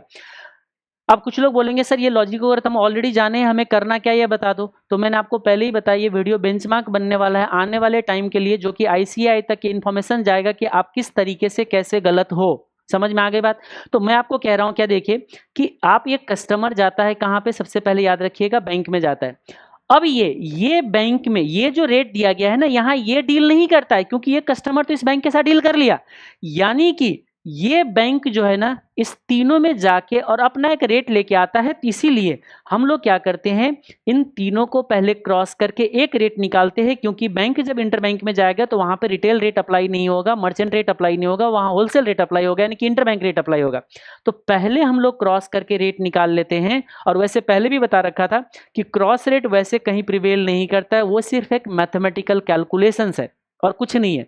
तो हमने क्या करा, ये जो आपका रेट है इसको क्रॉस करा और देन लास्ट में जाके मार्जिन एडजस्टमेंट किया, और वो जो रेट आपका आया वो हमारे कस्टमर के लिए अप्लाई होता है। एग्जैक्टली यही क्वेश्चन जो है वो ये भी क्वेश्चन है जिसमें 5 पैसे के मार्जिन दिया गया है। यहाँ पे भी अगर आप जाके चेक करोगे तो यहाँ पे भी वही इंपोर्टर कस्टमर है। ठीक है, तो अब याद रखिएगा ये जो इंपोर्टर कस्टमर है ना, वो किसी भी एंगल से क्वेश्चन को पढ़ लीजिए, वो इस बैंक में अप्रोच नहीं कर रहा है। यहाँ 2 जो बैंक है वो 2 अलग अलग मार्केट में अप्रोच नहीं कर रहा है। यानी कि अप्रोच कौन कर रहा है, बैंक। क्योंकि यहाँ पे याद रखिएगा ये बैंक, ठीक है, ये बैंक और ये कस्टमर, इन दोनों में डील हुआ है तो इन दोनों की डील होगी। यानी कि यहाँ कौन जा रहा है, इस मार्केट में ये बैंक जा रहा है, यानी कि यहाँ भी ये बैंक जा रहा है इस मार्केट में भी और बैंक ही जा रहा है इस मार्केट में भी। तो जब दोनों रेट में अगर आपको जाओगे वहां पे तो क्या करना होगा, इंटरबैंक रेट अप्लाई होगा। तो आपको क्या करना है, इसमें जो रेट अप्लाई होगा इसको पहले क्रॉस करके लाना है, और क्रॉस करके जो बाद में जो आपका रेट आएगा उसमें 5 पैसे का मार्जिन एडजस्टमेंट करना है। ये मेरा अपना ओपिनियन है। इस क्वेश्चन पे हमने ज़्यादा डिस्कशन पहले भी कर रखा है। आप अगर आप जाओगे वहाँ पे अगर आप देखोगे, सीधा गूगल पे भी सर्च कर सकते हो या यहाँ पे भी कर सकते हो, गूगल पे भी सर्च कर सकते हो। यहाँ पे लिखते हैं क्या पता है, न्यू सम्स करके मैंने इस वीडियो का नाम डाला था। मेरा नाम और यूट्यूब अगर लिख दोगे तो यहाँ सामने आ जाएगा। ये जो न्यू सम्स आपको दिख रहे हैं ना, ठीक है, इसके अंदर आपको वीडियो में मैंने डिस्कशन भी करा हुआ है और उसको डिस्क्रिप्शन में PDF अटैच भी है। तो आप उस चीज़ों को जाके आप देख लीजिएगा जिसको ज़्यादा डिटेल जानना है। अब आइए इंस्टीट्यूट ने क्या कर रखा है मैं आपको बता दूँ। इंस्टीट्यूट ने यहाँ पे ये जो आपका रेट है, सबसे पहले इसको ये देखिए, यहाँ पे 2 रेट है तो क्लियर है, रुपये और डॉलर का, और डॉलर और सिंगापुर डॉलर का। और इस क्वेश्चन के अंदर जो डील है वो सिंगापुर डॉलर का रुपये के साथ लाना है। तो सिंगापुर डॉलर का रुपये के साथ रेट ना होने की वजह से इसमें क्या होगा, डॉलर डॉलर एलिमिनेट होकर रुपये और सिंगापुर का डॉलर का रेट आ जाएगा। तो आपको क्या करना है, सही सॉल्यूशन ये है कि पहले दोनों क्रॉस होगी, देन जाके 5 पैसे का क्या होगा, मार्जिन एडजस्टमेंट होगा। लॉजिक वही है क्योंकि बैंक अप्रोच कर रहा है इंटरबैंक को, ना कि कस्टमर अप्रोच कर रहा है इंटरबैंक को। बात समझ में आ गई, लैंग्वेज को आप ध्यान से पढ़ लीजिए। तो अब रहा सवाल, इंस्टीट्यूट ने क्या किया है, ये 5 पैसे का मार्जिन इस रेट में एडजस्टमेंट कर दिया पहले, और देन उसके बाद जो रिजल्टेंट रेट आया उस रेट के साथ इसको एडजस्टमेंट किया। अरे भाई एक चीज बताओ, चलो मान लीजिए आप ये इंटरप्रिटेशन लेते हो कि कस्टमर अप्रोच कर रहा है, अगर ये कस्टमर अप्रोच करता तो दोनों रेट में फिर मार्जिन एडजस्टमेंट होती ना। तो फिर आपके दिमाग में आता कि अच्छा 5 पैसे बोला गया है इसीलिए इसमें एडजस्टमेंट नहीं किया। ठीक है, दिमाग में आ सकता है, मैं अग्री करता हूं कि अच्छा पैसे में दिया गया है तो इसके लिए तो पैसा नहीं इसलिए नहीं लिया। इसका मतलब क्या, कस्टमर को इंटरबैंक रेट अप्लाई हो गया। ये तो मुझे नहीं लगता कि लॉजिकल अजम्पशन है, बट आपको लगता है कि हाँ ये लॉजिकल अजम्पशन है। आप इस चीजों से आप अग्री करते हो कि नहीं कस्टमर गया है यहाँ पे, तो आप कर सकते हो, लेकिन कहीं पे दूर दूर तक नहीं लगेगा। फिर अगर कस्टमर यहाँ गया है तो फिर अभी जो ऊपर के क्वेश्चन दिखाया था अभी थोड़ा देर पहले, उस क्वेश्चन में फिर वही इंटरप्रिटेशन लीजिए आप, जो कि पॉसिबल नहीं है, वो तो वैसे ही गलत हो जाएगा। तो गलत चीज़ों को जबरदस्ती का सही बनाने की कोशिश करने से ज़्यादा अच्छा है उसको एक्सेप्ट करें और उसको करेक्ट करें, खास करके मैं इंस्टीट्यूट को बोल रहा हूँ। लेकिन हम लोग अभी क्या करें, एग्जाम में मैं बोलूँगा आपको कि क्रॉस करके मार्जिन एडजस्टमेंट कीजिए और नीचे में आप चाहो तो उसको नोट भी लिख सकते हो, ठीक है। इस तरीके से सॉल्यूशन दीजिएगा, और वैसे छोटा सॉल्यूशन है, चाहो तो डबल भी दे देना आप। ये देख रहे हो एक्सचेंज मार्जिन जो है ना, ये सिर्फ रूपी एंड डॉलर के एक्सचेंज रेट में अप्लाई किया है, और देख रहे हो इसमें अप्लाई नहीं किया। वैसे भी आप इसमें अप्लाई तो कर नहीं सकता है, तो मेरा मानना क्या है, ये यहाँ अप्लाई नहीं होना चाहिए था, यहाँ अप्लाई नहीं होगा। ये जो रेट आया है और ये जो रेट आया है, पहले इन दोनों को क्रॉस करिए, और तब जो रेट आएगा वो आएगा सिंगापुर डॉलर का रूपी टर्म्स में आएगा। याद रखिएगा, जो रिजल्टेंट रेट आएगा रूपी टर्म्स में आएगा, उस टाइम पे आप आराम से 5 पैसे का मार्जिन जो है वो एडजस्टमेंट कर सकते हो। तो ये था इस क्वेश्चन की कहानी। ओके, ये जो आपका सॉल्यूशन मैंने दिखाया याद रखिएगा, ये अक्टूबर 2021 का स्टडी मैट है सीए इंस्टीट्यूट का। समझ में आ गए? तो जहाँ पे सी इंस्टीट्यूट का डिस्प्यूट है वहाँ पे सीए का ही बहस करेंगे, सीएमए वाले का जब आएगा वहाँ पे, तो वहाँ पे हम लोग उसको चेक करेंगे, ठीक है। एक और क्वेश्चन है, क्वेश्चन नंबर 8.1। इस क्वेश्चन के अंदर मैं बता दूं कि क्वेश्चन में कोई मिस्टेक नहीं है, सॉल्यूशन में कोई मिस्टेक नहीं है। मिस्टेक यहाँ पे क्या है कि जिस तरीके से एक्सचेंज रेट जो कोट करके दिया है ये नहीं होना चाहिए, तो ये आईसीआई के पार्ट का फॉल्ट है, ये आईसीआई को करेक्ट करना चाहिए। इसमें हम कुछ नहीं कर सकते, ना हमें ज़्यादा एफर्ट लगाना है, बस याद रख लेना है। इस तरीके का क्वेश्चन, इस तरीके के लैंग्वेज के साथ 2 क्वेश्चन अभी तक फ्रेम किया गया है, ठीक है। 2 क्वेश्चन जिसमें रेट लिखा गया है, ये क्वेश्चन और ये क्वेश्चन जो है ना, एक आपको मिलेगा यहाँ पे सिडनी और न्यूयॉर्क वाले क्वेश्चन मिलेगा, और एक मिलेगा आपको कहाँ पे, लंदन और न्यूयॉर्क। अब पता नहीं कौन सी लंदन और न्यूयॉर्क होता है, अब ये है कुछ लोग होंगे वहाँ पे, इसको इस तरीके से सोचना पड़ेगा, तो उनके लिए है ये। पहले मैं बता दूं यहाँ पे कैसे गलत है भाई, इस तरीके से कैसे रेट नहीं दे सकते हो। सोचिएगा, कभी भी किसी भी कंट्री में अपने करेंसी को कोट नहीं किया जाता है। इंडिया में कभी भी प्राइस देखोगे ना, तो रूपी 1 का डॉलर में प्राइस आपको नहीं मिलेगा, याद रखिएगा। रूपी 1 का पाउंड में कितना प्राइस होगा ये आपको कभी नहीं मिलेगा इंडिया में। इंडिया में जब भी रेट कोट किया जाता है, वो रेट कोट किया जाता है पाउंड 1 इक्वल टू रूपी कितना होगा ये कोट किया जाता है। डॉलर 1 इक्वल टू रूपी कितना होगा ये कैसे होगा ये कोट किया जाता है। खास करके कहाँ की बात हो रही है, इंडिया में ऐसे कोट किया जाएगा। एग्जैक्टली यही रूल जो होता है हर एक कंट्री में अप्लाई होता है। क्वेश्चन में क्लियरली बोला है देखो कि market rate in London, London की करेंसी सबको पता है आप लोग को पाउंड है, तो मार्केट रेट लंदन में कभी भी पाउंड 1 के साथ अटैच कोट करके नहीं दिया जाएगा। तो लंदन में जो रेट कोट किया जाएगा, और क्वेश्चन में देखो क्लियरली लिख रहा है, क्लियरली क्या लिख रहा है कि देखो market rate in London for dollar and euro, यानी कि ये क्लियर कट इंडिकेशन है कि $1 का, यानी कि लंदन का पाउंड हो गए, पाउंड समथिंग वाले रेट यहाँ पे दिया गया। चलो 1.5350 अगर मैं ले लूँ ये वाले रेट को, और ये 90, तो इस तरीके से आपको रेट दिया गया है। इसके लिए जो यूरो वाले रेट है ना, ये फ्रैंकफर्ट वाले जो यूरो रेट है, यहाँ पे भी यही बोलना चाह रहा है कि यूरो 1 इक्वल टू पाउंड में जाएगा रेट, क्योंकि रेट कहाँ कोट किया गया है, पाउंड में, सॉरी लंदन में जो रेट कोट किया जाएगा ना, वो प्राइस आएगा पाउंड में। क्लियर है ये, इसमें कोई डाउट ही नहीं, और लिखा भी है फॉर डॉलर करेंसी। तो देखो एक्सचेंज रेट इस तरीके से इसका होना चाहिए था लैंग्वेज के हिसाब से, लेकिन इंस्टीट्यूट कहता है नहीं हम तो स्ट्रेंथ के हिसाब से जाएंगे। अरे भाई साहब, कौन सी स्ट्रेंथ की बात कर रहे हो तुम? डॉलर, यूरो, पाउंड और सीएचएफ, 4 करेंसी के अंदर time to time strength up down होते रहते हैं। अभी 10 साल पीछे चल जाइए, आपको करेंसी के स्ट्रेंथ में आपको डिफरेंट नजर आएगा। जो पाउंड आज स्ट्रांग दिख रहा है ना, आज से 20 साल पीछे चला जाइए, पाउंड वीकर था और डॉलर स्ट्रांगर था।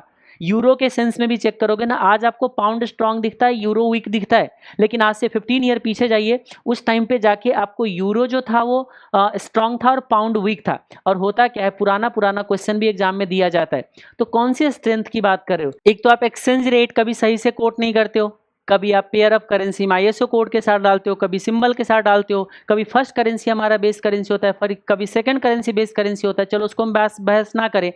ये स्ट्रेंथ के बेसिस पे इंस्टीट्यूट ने सॉल्यूशन लिया है, यानी कि इंस्टीट्यूट ने इसको बोला है कि ये हमारा एक्सचेंज रेट नहीं है, क्योंकि देखो यहाँ पे ये स्ट्रॉन्गर हो गया, ये वीकर हो गया, स्ट्रॉन्गर हो गया, ये वीकर हो गया। तो इंस्टीट्यूट ने जो इंटरप्रिटेशन लिया है, वो इंस्टीट्यूट ने इंटरप्रिटेशन ऐसे लिया है कि स्ट्रेंथ वाइज, याद रखिएगा स्ट्रेंथ वाइज ही अगर इंटरप्रिटेशन लेना है। तो मैं आपको यहीं पे एक और क्वेश्चन होगा, मैं आपको दिखा दूं। अच्छा मुझे बताना, अभी यहीं पे आएगा एक क्वेश्चन होगा कहीं पे, ये रहा, कहाँ पे गया, ये रहा। चलो स्ट्रेंथ वाइज ही आपको सही चलना है, तो आप मुझे बताइएगा इस एक्सचेंज रेट के अंदर क्या स्ट्रेंथ चलना चाहिए, बताना। इस केस में चलना चाहिए आपको ये तो सही है पाउंड 1, इसकी नहीं, इस वाले केस में ये देखो यहाँ होना चाहिए आपका CHF 1 इक्वल टू $1.46, क्योंकि CHF जो है आपका स्ट्रॉन्गर है, डॉलर वीकर है, लेकिन आपको ये एक्सचेंज रेट इस तरीके से नहीं है, ठीक है, इस तरीके से नहीं है। आईएसओ कोड में दिया गया है ये हमारा बेस करेंसी है।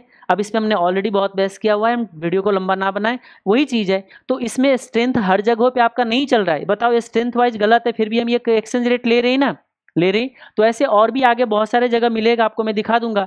एक क्वेश्चन है जिसमें आपको देखना इंट्राडे में जो स्क्वायर अप कर रहा है वहां पे, तो इस डॉलर और यूरो के साथ जो एक्सचेंज रेट दे रखा है, यूरो को दे रखा है 1.44 $1 बना रखा है, जबकि यूरो स्ट्रॉन्गर करेंसी है। तो बोलोगे ऐसे दिक्कत क्यों है, मैंने पहले भी बता रखा है, डॉलर, यूरो, पाउंड, CHF, ये 4 करेंसी के बीच में स्ट्रेंथ को दिमाग में मत रखना, आपको करेंसी कैसे कोट किया गया उसको ध्यान रखना। लेकिन इस क्वेश्चन के अंदर इंस्टीट्यूट ने सिर्फ करेंसी क्या कहते हैं स्ट्रेंथ के बेसिस पे एक्सचेंज रेट को ले रखा है। यहाँ पे भी अगर आप चेक करोगे तो देखो यहाँ पे भी वही चीज बोला हुआ है, देखो कि market rate in Australia for dollar, कायदे से होना चाहिए था इसको कि $1 = ऑस्ट्रेलियन डॉलर, $1 = ऑस्ट्रेलियन डॉलर, जो भी आपका रेट बनता है वो होना चाहिए था, और N1 = ऑस्ट्रेलियन डॉलर ये होना चाहिए था, क्योंकि रेट कहाँ कोट किया गया ऑस्ट्रेलिया में, और ऑस्ट्रेलिया में कभी ऑस्ट्रेलियन डॉलर को कोट नहीं किया जाएगा। तो ये ICAI का पार्ट पे फॉल्ट है, इसको करेक्शन करना चाहिए था, इसको ये लैंग्वेज को ये जो वर्ड है ना इसको आपको करेक्ट करके ये इसको देना चाहिए, ये मेरा मानना है। तो चलो उसके पार्ट पे छोड़ देते, अब याद कर लेना इस तरीके से एक्सचेंज रेट जो कोट किया गया है उसमें आप स्ट्रेंथ को बेस बनाना, बाकी दिमाग मत लगाना, रट्टा लगा के जाओ, दूसरा कोई चॉइस नहीं है। स्ट्रेंथ को बेस बनाएंगे हमेशा, स्ट्रेंथ को हम बेस, हाँ स्ट्रेंथ को हम कब कब बेस बनाते ध्यान से रखिए, डॉलर का रुपी के साथ है, डॉलर का पाउंड के साथ है, ठीक है, डॉलर का पाउंड, पाउंड का रुपी के साथ है। यानी कि ऐसा एक करेंसी जो हमेशा वीकर है उसको स्ट्रेंथ ध्यान में रखो, बट जो करेंसी में स्ट्रेंथ अप डाउन होते रहते हैं उसको स्ट्रेंथ पे ध्यान मत रखो, नहीं तो आप लुट जाओगे क्वेश्चन के अंदर, यही मैंने बता रखा था और यही आपका कंक्लूजन भी है।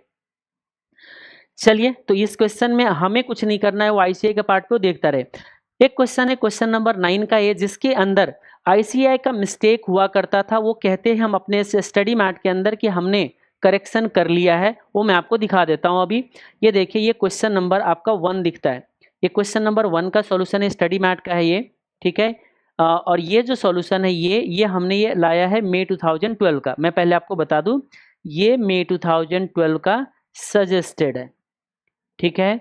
और ये जो है ये पतला क्यों हो गया, ठीक है, ये जो है हमारा ये है स्टडी मैट 2021 अक्टूबर में जो इशू किया गया है उसका। इस क्वेश्चन के अंदर क्या होगा, बहुत आसान है, इसमें जो मिस्टेक है वो एक करेंसी के कॉस्ट या रिटर्न को दूसरे करेंसी में जो कन्वर्ट करते हैं उसके एडजस्टमेंट पे मिस्टेक है। मतलब क्या हुआ, ध्यान से सुनिए, आपको याद होगा कि डॉलर में कोई अगर 10% कमाता है या 10% का खर्चा होता है तो रूपी करेंसी में उसका रिटर्न और कॉस्ट जो होता है वो बदल जाता है, क्योंकि जब रूपी डॉलर में हम कमाते हैं और वो डॉलर जब इंडिया में लेके आते हैं तो डॉलर का रिटर्न तो हुआ ही हुआ, उसमें यहाँ का जो डॉलर के जो प्रीमियम डिस्काउंट होता है वो एडजस्टमेंट करने के बाद हमारा रूपी करेंसी का प्रीमियम डिस्काउंट आता है। होप ये आपको याद आ रहा होगा और उसको आपने पढ़ा होगा ऐसे कि अच्छा जी क्या बताइए 1+ अगर कोई डॉलर का रिटर्न को अगर 1+ रूपी के रिटर्न में अगर लाना चाहता है, यानी कि डॉलर के रिटर्न को रूपी के रिटर्न में अगर कन्वर्ट करना चाहता है तो उसको क्या करना होता है, 1+ डॉलर के रिटर्न को किस में कन्वर्ट करना है, 1+ प्रीमियम या डिस्काउंट को अप्लाई करना है, डिस्काउंट होगा तो माइनस हो जाएगा, ये एडजस्टमेंट करके रूपी में आता है। और एक और चीज क्या देखा होगा आपने, रूपी के रिटर्न को अगर आपको डॉलर में कन्वर्ट करना है तो रूपी का प्रीमियम डिस्काउंट एडजस्टमेंट किया जाता है। और आपको याद होगा तो हमने पूरे के एग्जाम्पल के साथ आपको वो एग्जाम्पल लिया था कि एक मिस्टर इंडिया यूएस में जाता है, यूएस में इतना कमाया, फिर वो वापस लेके आया, उस दिन एक्सचेंज रेट इतने से कन्वर्ट हुआ, सारे रिटर्न कैलकुलेशन करके दिखाया है वहाँ पे, ठीक है। तो उस चीज़ों के लिए अब हम इतना अब लॉजिक तो एक्सप्लेन कर रहे हैं, मतलब आपको अब इतना भी हम लॉजिक गहराई में ना चला जाए कि हमारा क्लास ही बन जाए, ठीक है। तो ये चीज़ जो है ये, तो अब यहाँ पे इंस्टीट्यूट ने क्या किया था, देखो क्वेश्चन में बोला गया था कि डॉलर अप्रिशिएट करता है 2% से, तो डॉलर जब 2% से अप्रिशिएट करेगा तो देखो होता क्या है कि जब हम डॉलर में कमाते हैं ना और जब उसको हम इंडिया में वापस लेके आते हैं तो होता क्या है, सिर्फ कमाई ही हमारा अप्रिशिएट नहीं होता है, हमने जो प्रिंसिपल डाला था, प्रिंसिपल और रिटर्न दोनों पे वो प्रीमियम अप्लाई होता है या डिस्काउंट अप्लाई होता है। मतलब डॉलर अगर प्रीमियम पे जा रहा है तो हमारा प्रिंसिपल भी बढ़ रहा है और हमने जो रिटर्न लाया है अर्निंग भी बढ़ रहा है, एग्जैक्टली कॉस्ट में भी जाता है। इसीलिए ये आपको इंडिकेट करता है प्रिंसिपल, ये इंडिकेट करता है, ये डॉलर लिखा है मैंने, ये रिटर्न है, तो ये प्रिंसिपल और ये रिटर्न, ये दोनों को जब मिलाते हैं तब उस पर प्रीमियम डिस्काउंट अप्लाई होता है। लेकिन इंस्टीट्यूट ने क्या करा था, जो अपने ओरिजिनल सॉल्यूशन के अंदर इंस्टीट्यूट ने, ये था इसका रिटर्न डॉलर करेंसी में, यानी कि ये फॉरेन करेंसी का रिटर्न था, डॉलर करेंसी में इसने इतना कमाया, और क्वेश्चन में बोला गया था कि 2% प्रीमियम पे था हमारा। मैं ओरिजिनल सॉल्यूशन की बात कर रहा हूँ, 2% प्रीमियम पे था, तो इंस्टीट्यूट ने क्या करा था, सिर्फ रिटर्न वाले पोर्शन को 12 का 2% बढ़ा दिया था। उन्होंने क्या करा था, 12% के जो रिटर्न था डॉलर में, सिर्फ कमाई पे अप्रिसिएशन अप्लाई किया था, और जिसकी वजह से 12.24 का सॉल्यूशन आ गया था ओरिजिनल सॉल्यूशन के अंदर। इंस्टीट्यूट ने क्या बोला, आप देखोगे उसके चेंजेस के अंदर, तो इंस्टीट्यूट ने बोला है अपने इस कॉरिजेंडम के अंदर कि देखो हमने क्वेश्चन नंबर 1 के सेकेंड पार्ट के सॉल्यूशन में हमने कुछ चेंज किया। स्टडी मैट में बोल रहा है ये, solution of part 2 of question number 1 has been slightly change. Institute ने अपने सॉल्यूशन को करेक्ट किया है, और वो करेक्ट करके अब ये बोला है कि देखो जी, ये जो 2% का प्रीमियम अप्लाई होगा वो ओनली 12% पे नहीं होगा, 1 है प्रिंसिपल और 0.2 है रिटर्न, इन दोनों पे हमारा 2% बढ़ाया जाएगा, यानी कि 1.02 से मल्टीप्लाई करेंगे, तब जाके हमारा रुपी का रिटर्न आएगा, और रुपी का रिटर्न विथ प्रिंसिपल आएगा। अब ये देखो अगले बार यही काम करता है इंस्टीट्यूट कि 12% पे नहीं बढ़ाया 2% से, 1 प्रिंसिपल ये रिटर्न दोनों को अप्लाई करा, और तब जाके निकाला 14.24।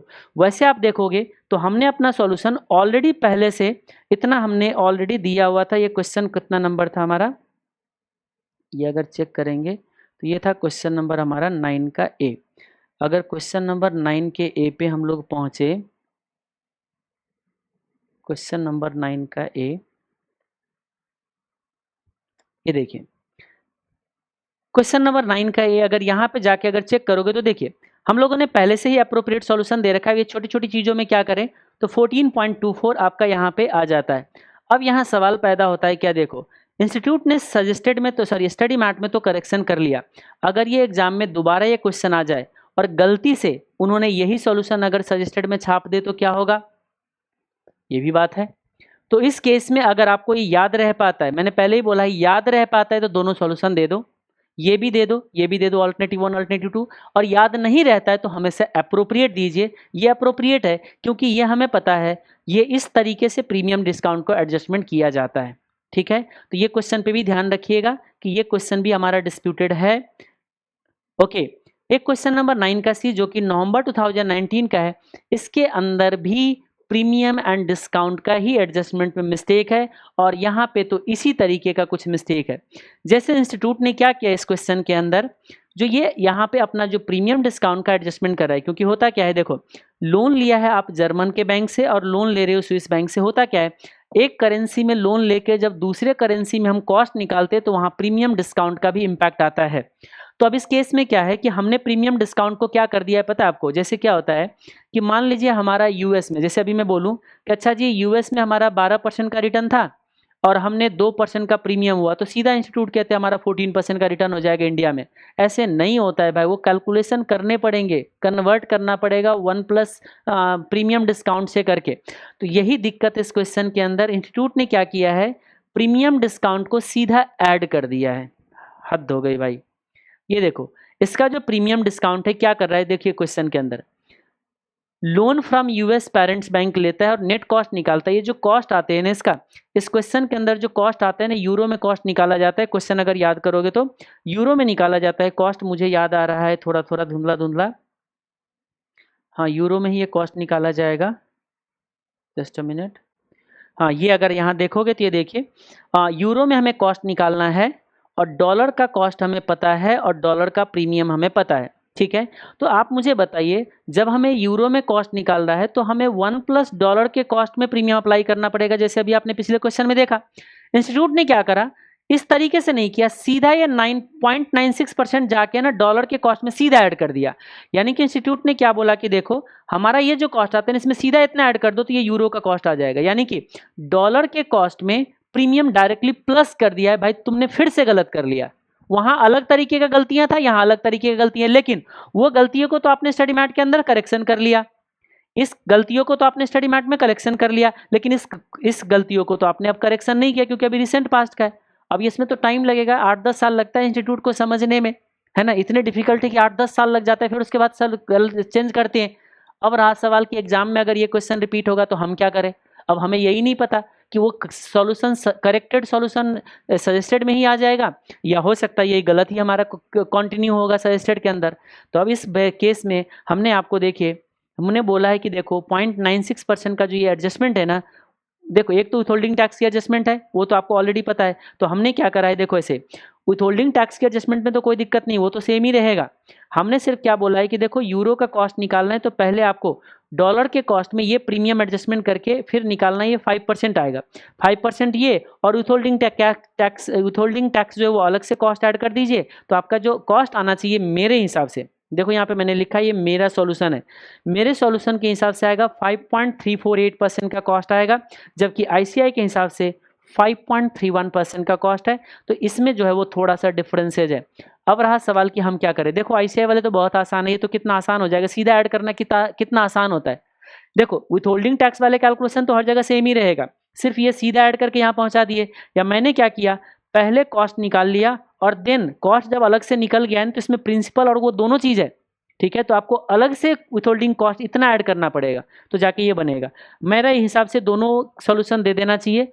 और ये सॉल्यूशन किसी को अगर लगता है कि सर हमारे पास कैसे आएगा, मैंने पहले ही बता दिया, रिवीजन वीडियो जाइए सर्च करिए, रिवीजन वीडियो मिल जाएगा। वैसे सर्च करोगे तो पुराना वाले ही मिलेगा शायद, जो मुझे लगता है। अभी नया वाले भी डाल दिया हमने, फॉरेक्स रिवीजन नागेंद्र यूट्यूब, दोनों आ जाना चाहिए। हाँ ये आ गया, ये पुराना वाला वीडियो है, इसको आप अब इग्नोर करना आप लोग। ये वाले वीडियो चेक करोगे तो इसके अंदर जो हमने पीडीएफ में अटैचमेंट दे रखा है, ठीक है, उसमें अगर आप जाके चेक करोगे तो उसमें आपको इसका सॉल्यूशन भी नज़र आ जाएगा। ओके, अब हम लोग आ जाएं एक्जैक्टली इसमें, इधर भी यही सी प्रॉब्लम है। उसके बाद है एक क्वेश्चन नंबर 9.3, अगेन इसमें भी प्रीमियम डिस्काउंट का ही एडजस्टमेंट में मिस्टेक है। अब इसमें क्या दे रखा है, देखिए डॉलर अप्रिशिएट कर रहा है 3% से। यहाँ पे इंस्टीट्यूट ने सॉल्यूशन सही दिया है, यहाँ पे भी सही दिया है, मिस्टेक किया है कौन सी पॉइंट में, यहाँ पे, ठीक है। इंडियन रूपी अप्रिशिएट करता है कितने से, 5% से। इंडियन रूपी अप्रिशिएट करेगा 5% से अगर, तो आप मुझे बताइए डॉलर करेंसी क्या 5% से अप्रिशिएट करेगा, नहीं करेगा। लेकिन इंस्टीट्यूट ने ऐसे ही कुछ सॉल्यूशन दे रखा है, ये देखिए मैं आपको दिखा दूं। सबसे पहले ये है क्वेश्चन नंबर 9.3, तो ये तो हमारे इस हैंड रिटन में नहीं होगा, तो कोई नहीं, यहाँ पे आपको मैं दिखा दूं कि ऐसे किया है। देखो इंस्टीट्यूट ने यहाँ तक तो दोनों में सही किया है। देखो कैसे कैसे, देखो डॉलर अप्रिशिएट करेगा तो डॉलर के रिटर्न में एडजस्टमेंट करना पड़ेगा, याद रखिएगा। डॉलर अप्रिशिएट कर रहा है 3% से, और डॉलर का रिटर्न कितना है, देखिए 100 रुपीज़ का बॉन्ड जो है बिगनिंग का, वो 103 पे चला जाता है, और कूपन भी मिला है 3 रुपीज़ का, मतलब 3 रुपीज़ का इंटरेस्ट मिला। 103 पे बॉन्ड का प्राइस चला गया और 100 में खरीदा उसने, तो डॉलर में जाके कितना कमाया उसने, 6% का रिटर्न कमाता है। और अब कहते हैं 3% का आपका बढ़ गया, तो क्या होगा बताइए। डॉलर के 1 प्लस 6% पे 3% बढ़ाना है, तो 1 प्लस 6% पे 3% बढ़ाना है। करेक्ट है, ये करेक्ट है, ये भी करेक्ट है। अब आगे क्या कहता है, देखो वो कह रहा है कि इंडियन रूपी अप्रिशिएट करता है, ठीक है, 5% से। तो याद रखिएगा इंडियन रूपी जब अप्रिशिएट करता है तो सही सॉल्यूशन ये बनता है कि देखिए 1 प्लस रूपी का जो रिटर्न बनेगा ना, उसमें आपको 1 प्लस रूपी का प्रीमियम अप्लाई करोगे, तब जाके आपका 1 प्लस डॉलर का रिटर्न बनेगा। अब डॉलर का रिटर्न हम लोग ऑलरेडी कैलकुलेशन कर चुके हैं, जो कि कितना है बताइए, 1 प्लस 0.06। ओके, और हमें रूपी का प्रीमियम पता है, कैसे, रूपी का प्रीमियम पता है ना, रूपी अप्रिशिएट कर रहा है 5% से, तो इसका करेक्ट सॉल्यूशन क्या होना चाहिए था, 1 प्लस 0.05 इधर जाता और 1 प्लस रूपी का रिटर्न। आपको क्वेश्चन में क्या निकालने को बोला है बताइएगा, निकालने को बोला था कि return on investment in terms of home country currency. तो होम कंट्री का रिटर्न निकालना है, मतलब रूपी का रिटर्न अगर आपको, मैंने ऐसे रूपी रिज्यूम कर लिया है, आप होम करेंसी लिख लीजिएगा ताकि जल्दी से फटाफट समझ आता है, इसलिए मैंने रूपी वर्ड लिया है। अब ये मत बोलना कि सर रूपी इसमें इन्वॉल्व है, अच्छा है ना रूपी, सही है, कोई दिक्कत नहीं है। तो आप मुझे बताइए ये जब निकालोगे तो कैसे निकालना चाहिए, इसका जो सही सॉल्यूशन आना चाहिए था आपका, इसका सही सॉल्यूशन जो आएगा ये डिवाइडेड बाय 1 प्लस 0.05। तो इस केस में जो आपका आंसर बनेगा ये बनेगा आपका 1.06 डिवाइडेड बाय 1.05, ये बनेगा आपका इतना -1, और मल्टीप्लाई बाय 100, यानी कि 0.95% इसका आंसर आना चाहिए। कितना आना चाहिए? 0.95। ये नहीं आना चाहिए इसका आंसर, जो आना चाहिए 0.95%। ये करेक्ट है। तो ये पार्ट जो इसका गलत है, इसने देख रहे हो इधर सीधा माइनस कर दिया, देख रहे हो आप, ये माइनस नहीं होना चाहिए। ये माइनस डॉलर में से, डॉलर के रिटर्न में ये -5% तब करते जब डॉलर 5% से डिप्रिसिएट करता। डॉलर 5% से डिप्रिसिएट नहीं होगा अगर रुपी अप्रिसिएट कर रहा है तो। अगेन यहाँ पे क्या है, मिस्टेक है। तो मैं अगेन सजेस्ट करूंगा आपको कि दोनों सॉल्यूशन दे दीजिए। मुश्किल से आपको 2 मिनट लगने वाला है। अब बोलोगे दोनों हमारे याद रहेगा तब ना। अब हमें कैसे पता रहेगा कि प्रीमियम, देखो इसमें 3 चीज है, आपको 3 चीज दिख रहा है, यहाँ भी है एप्रिसिएशन डिप्रिसिएशन, यहाँ भी और यहाँ भी है। यहीं पे मिस्टेक किया, ये हमें कैसे पता होगा? ये भी तो बात है। इसीलिए मैं कहता हूं कि याद नहीं है तो अप्रोप्रिएट सॉल्यूशन दीजिए। तो आपको सीधा ये सॉल्यूशन दीजिए, मार्क्स मिलना ना मिलना उसको आप थोड़ा देर के लिए क्या कर लीजिए, छोड़ दीजिए। Will your answer differ if women invest in the bond just before the interest? इसमें तो कोई फर्क नहीं पड़ता है। तो ये आपका 9.3 भी हो गया।